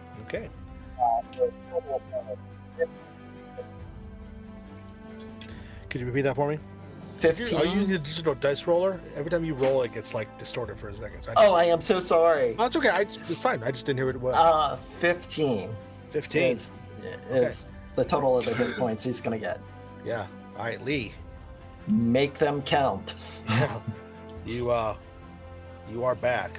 You're back in the initiative order up here. The undead remain. So the one that did the opportunity attack against you, Malice, is going to attack you. Okay. 16. I have a spell slot. Can I throw a silvery barb at it as well? I think it'll work on undead, won't it? Yeah, sure. It's a reaction. It says creature, so... Yeah. Do a disadvantage? Yes. Does Lee get the advantage or Nessa? Of course, Lee will get the advantage. Okay. The disadvantage strike will cause it to miss. It swipes out at you, but as you bend fate one last time, you can see as you're playing on your lute, one of the strings on it actually start to snap and break. You can tell that it just you've had just quite a bit of just damage. Just this fight is just taking a toll out of you, but you do know that does work, and it misses you. The one that is standing right next to it, the one that you had controlled briefly, it's going to attack you because it didn't like the fact that you had controlled it. That is going to be a 20, dirty 20. Well, at least it's 30. That is going to be 7 points of bludgeoning damage Okay. as it slams into you from behind. And then the one that is guarding Silk is going to attack you as well. Oh my god. It's going to miss you with a 9, however. Okay. Okay, so back at the top, Lee, you feel once again you've been ripped out of the jaws of death. So you are back. You see that the fight is almost over. You have just precious moments to react. What do you do?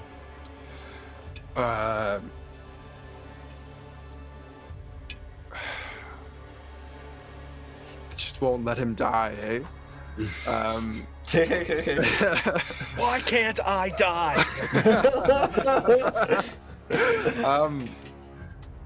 Lee will take again a deep breath as he adopts, stone stance, feet planted on the ground, raw power, and heft his hand and a half sword as high as possible, taking in a breath of life as he does his second wind again, because we got a short rest. Yep. Just to heal up a bit. Yep. All right.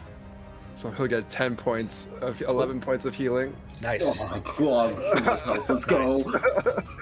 And then I probably can't reach Silk from here, so he'll bring it down on the zombie in front of him. Okay. That's a unnatural 20. Yeah. 9 plus another 9, so 18 points of damage. Yes. That is enough. You hack into this guy. He spirals away from Silk, splashes up through the muck, hits the wall. He slides down. He gets partially stuck. Maybe there's some sort of pipe or something jutting out of the way. He's just propped up, hanging against the wall there. Silk, seeing that all this is going on, she just looks at all of you, and she knows that she just has moments. She moves through the sludge up in towards both you, Malice, and you, Lee, and she comes up to you, Lee, and she grabs you. Well, she tries to grab you by the throat.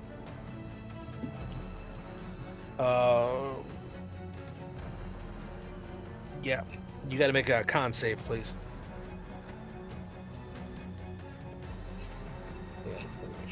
It's a 9. A 9. Oh boy.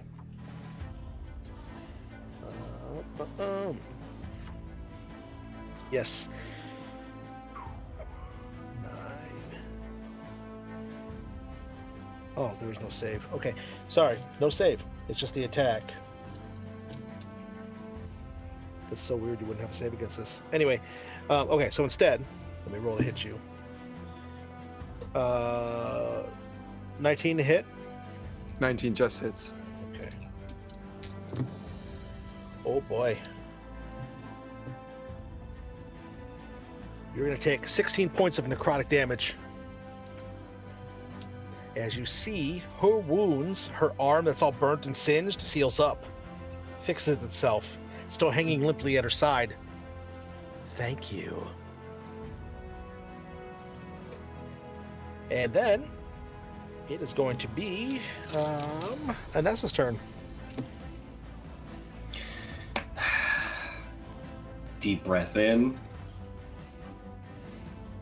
Draw the hand back and fire another Eldritch Blast at Okay. Silk. Yes, okay. A natural 20. Here we go, gang. Unnatural 20. Let's go ahead. 8. And give me the where'd the thing go? You roll. I was almost a 5. Another extra 3. Okay. Ooh. And part of that arm that she just sealed up bursts again, and she just So, Malice. Malice is. I am not ready to join the dance. And yeah, I mean, grasping his loot, he just casts Cure Wounds for 9 points of healing On yourself or someone else? on myself because I was down to 2. Okay, no, that's fine. Yes, you call upon some energy. You feel yourself get rejuvenated as well. There are the 2 undead who remain. They are both going to attack. One is going to attack you, Malice. The other one's going to attack you, Anessa. They're both going to miss because the higher of the 2 got a 12, so they both miss. That actually hits me. Oh, it does? Okay. Yeah. Well, I probably should have clarified who was what then. The one that was attacked, yeah, would have been the one attacking you because I did the so. Thought you had 13. You take 4. Okay. I'm okay And with this. Lee, as her bodyguard falls away, you are face to face with Silk, and your gaze meets hers, and she just looks at you expectantly. Dust this bitch. It's your turn. As Lee has been cycling all through all the stances, he falls into Blood Stance, which is the most aggressive, without care, the most violent, desperate. Doesn't matter. Doesn't care if he gets hit or cut in the process, and he will just swing as wildly as possible at this lady. Nice. Oh, it's a 19 for 24. That'll hit.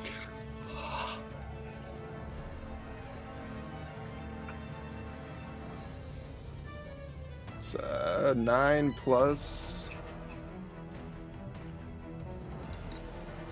8 for 17. Andrew, tell us how this looks. Tell us what happens here. Lee just unleashes a flurry of slashes. He, at one point, using all the momentum possible, jumps and lifts the blade behind his head, making a diagonal cut from shoulder to pelvis, slashing through her as cleanly as possible. Yes. The impact of it does, in fact, split her like cordwood. She falls back into the muck, and as she does, the 2 remaining undead both fall as well. Her necromantic connection over them failing in this moment, leaving the 3 of you in the sewers. You all 3 look at one another knowing that the threat has been neutralized for now. And hopefully there'll be a better night tomorrow. Very quickly, let's cut ahead to the brief future. It has been the next night, as it were. You all are rejuvenated enough to still have a moment together. And in this moment, we find ourselves with the 3 of you once again in the office of the Procurator Alexei. And he says to you all, I must say, although it was a roundabout way of doing things, I appreciate the work that you have done here in Mendulia's Rock. I owe the 3 of you a great debt, as does the entire city. I will tell the Judiex that you are people to be properly recompensed, and he will make sure that you are given all sorts of different acclaims and rewards. But what I would like to know is what comes next for the 3 of you. I could always use some good people on my force, people that I can, and he looks to you, Lee, trust. What do you three say?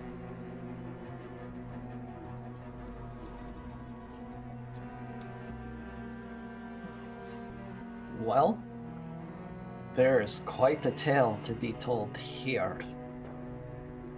And for some reason here, I have a strong connection to the dead. And they all have a story or a song that needs to be written to add to the dance. I will spend my time listening to what they have to say and try to help them leave a little bit of a legacy for the unfortunate souls that did not have much of a life to live. So I will be here for a while. You're not looking for employment as one of my guardsmen, then? You simply wish to live your wandering life as a minstrel who will temporarily find a home here in Mendulia's Rock. No, I didn't say no to that. No. I'm sure whatever the dead tells me, if indeed there's a threat, you'll definitely have my sword and my loot. What of you, Miss Gethsemane? I already have a full-time job running, the one orphanage that we have here. But I might cash in a favor or two if it comes down to who I'm looking for. We can help you with whatever answers you think that you might need to find. I owe you that much.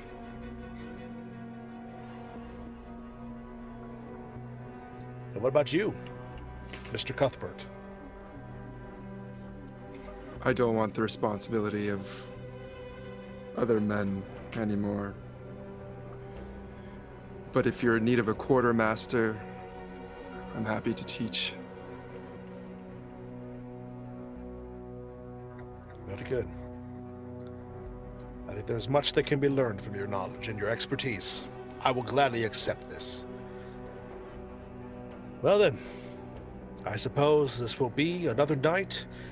The three of you may rest easy, knowing that you have accomplished a great deed.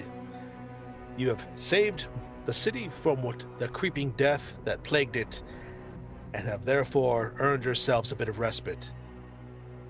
If you ever need me, call upon me again, and please give further thought to my offer. I look forward to speaking with all three of you again about it soon. And the three of you are dismissed. You leave. Is there anything the three of you would like to do? A final scene between the three of you to close out our story this evening?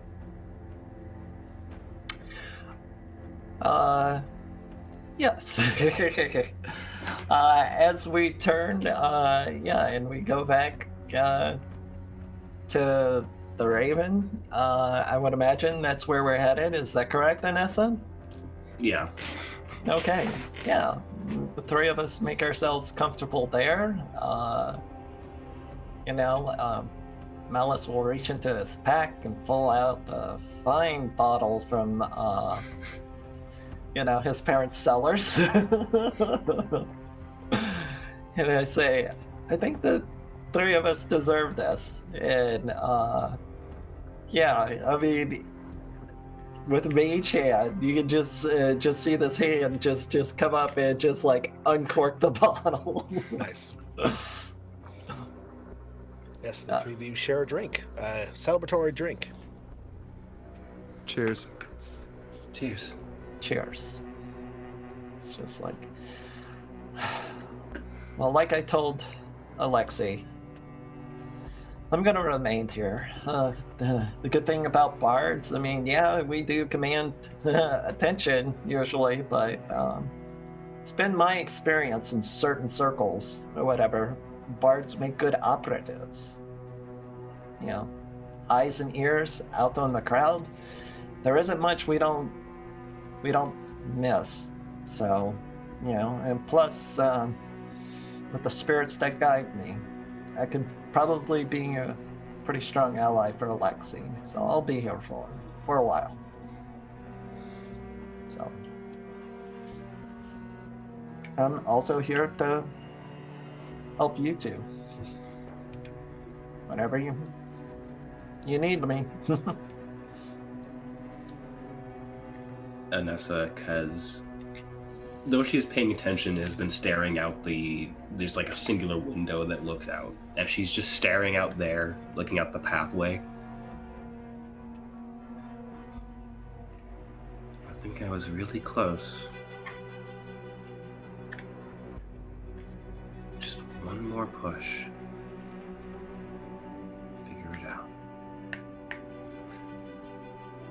But if you two need a place to stay, kick up your boots a bit, there's always room here. Thank you. I appreciate it. Of course. You're not staying for free, of course. You No, always of need course. cooks, people to help clean, people to help teach. Absolutely. And I think they would cut to like having all the kids that want to learn to fight. Yeah. Being taught by Lee, Tyrell, the little boy with the sword, Yes. any of the kids, boys, girls, going Yeah. through the different forms, stances, katas, Mhm. training under the moonlight. You see Malice with Moon and Rose, and we had sat in a summoning circle, and we just have familiars running all around the place. Nice. And I think for the closing thing for Anessa, she will be by herself at a area behind the underground raven that seems to be just a small grave. She sets 2 coins onto this tombstone that just reads Demos,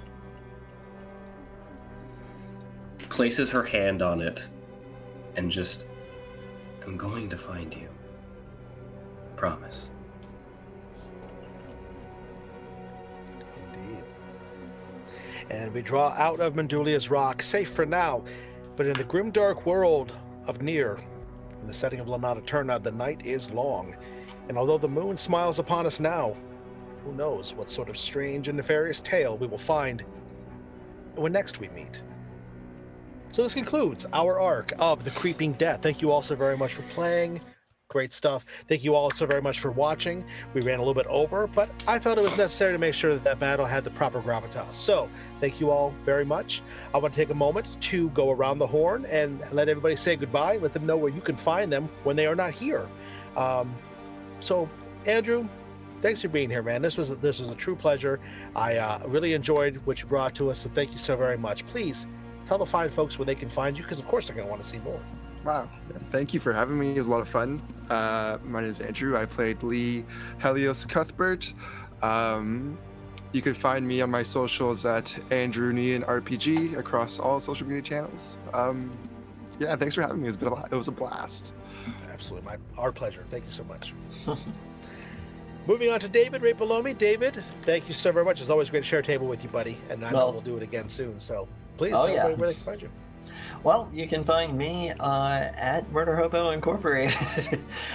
We have our stream on YouTube, and yeah, when I'm not there, I'll be auditioning and try to get on further programs with these guys.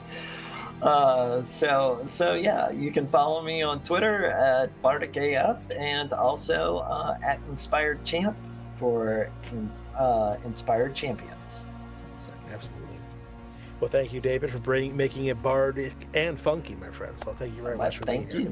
Thank you. And finally, of course, Javante, thank you so very much, buddy. I love playing with you. This was great. Great characterization. And Nessa is so much fun. I truly hope this is not the last we see her, especially after that little ending. A little ... on there. So, yeah, thank you so much for being here. Tell us where they can find you. Hi, howdy everyone. My name's Javante.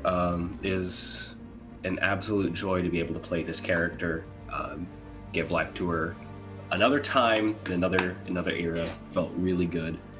Where you can find me tomorrow, if you know who Alec the Bard is, you can catch his Twitch stream in which I and like 15 other people are going to be fighting each other in a D&D tournament, which is going to be great.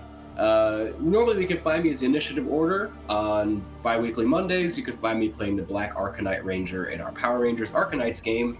On bi-weekly Wednesdays, you can see me on the other side of the table where I run a Dante's Inferno game. I am also my schedule is opening up a little bit more than I thought it would, and I will probably be open to running some possibly non-streamed games that I've just been dying to do. So check out my social media, check out my Twitter for that, or even on my Twitter, you can find my personal Discord link. Catch me there as well. Excellent. Well, great. We definitely will. Appreciate it. I am Kevin. I have been your humble dungeon master and host this evening. I can be found online at the socials at KevRan Games. I am also involved with other streaming channels, including Murder Hobo Inc. that David mentioned. I'm also one of the co-producers over on the Wanderer's Haven, and we tell very cool stories there. But I am the U.S. ambassador here for La Notte Eterna US, and this is an absolute pleasure to continue to tell this tale. Although this is the first ending of our first arc, know this, we will be returning. We have content planned for at least 5 more arcs of similar length and interest. A story that will progress, that perhaps some of the seeds have been sown here. So stay tuned. Next week we have a special bonus episode where I'll be sitting down and talking with you all a little bit about what's coming up, and maybe giving you an idea of who all we can expect. Before we sign off, I want to give a big thanks to Ali Rebelli for publishing La Notte Eterna, which was created by Jason Forbes, really cool guy. They're over in Italy making some great stuff. The Kickstarter for La Notte Eterna is over, but you can get the backer kit starter pre-order going. You can find that at the link below with the link tree that you see there. It has it all within there. It's a really cool setting. You can download the quick start guide and start playing right now. I want to thank producer Miko, who is off screen right now, doing all the heavy lifting of these really cool overlays and managing all the stuff and that we are not able to manage. So thank you for that. I also want to thank everybody who just tuned in and decided to be cool and be here with us. It's always a pleasure. That's why we do it. And if you like what you listen to, please go tell some folks, go tell some friends, tell some enemies. I don't care. Let people know that we're here and let them know that we're doing this because we love it. And this was an absolute pleasure. So, we're going to go ahead. We're going to raid a group that's new to me, Fuzka, who are playing some games right now. We're going to check them out, see what they're doing. If you like what you watch, like I said, please come on back next time where we have another tale. The next one will be set in a strange mageocracy where the discovery of an artifact will lead 4 heroes on another desperate struggle. This one perhaps with a little bit higher magic and body count. So let's see what happens with that. So until next time, may the moon smile upon you. Good night.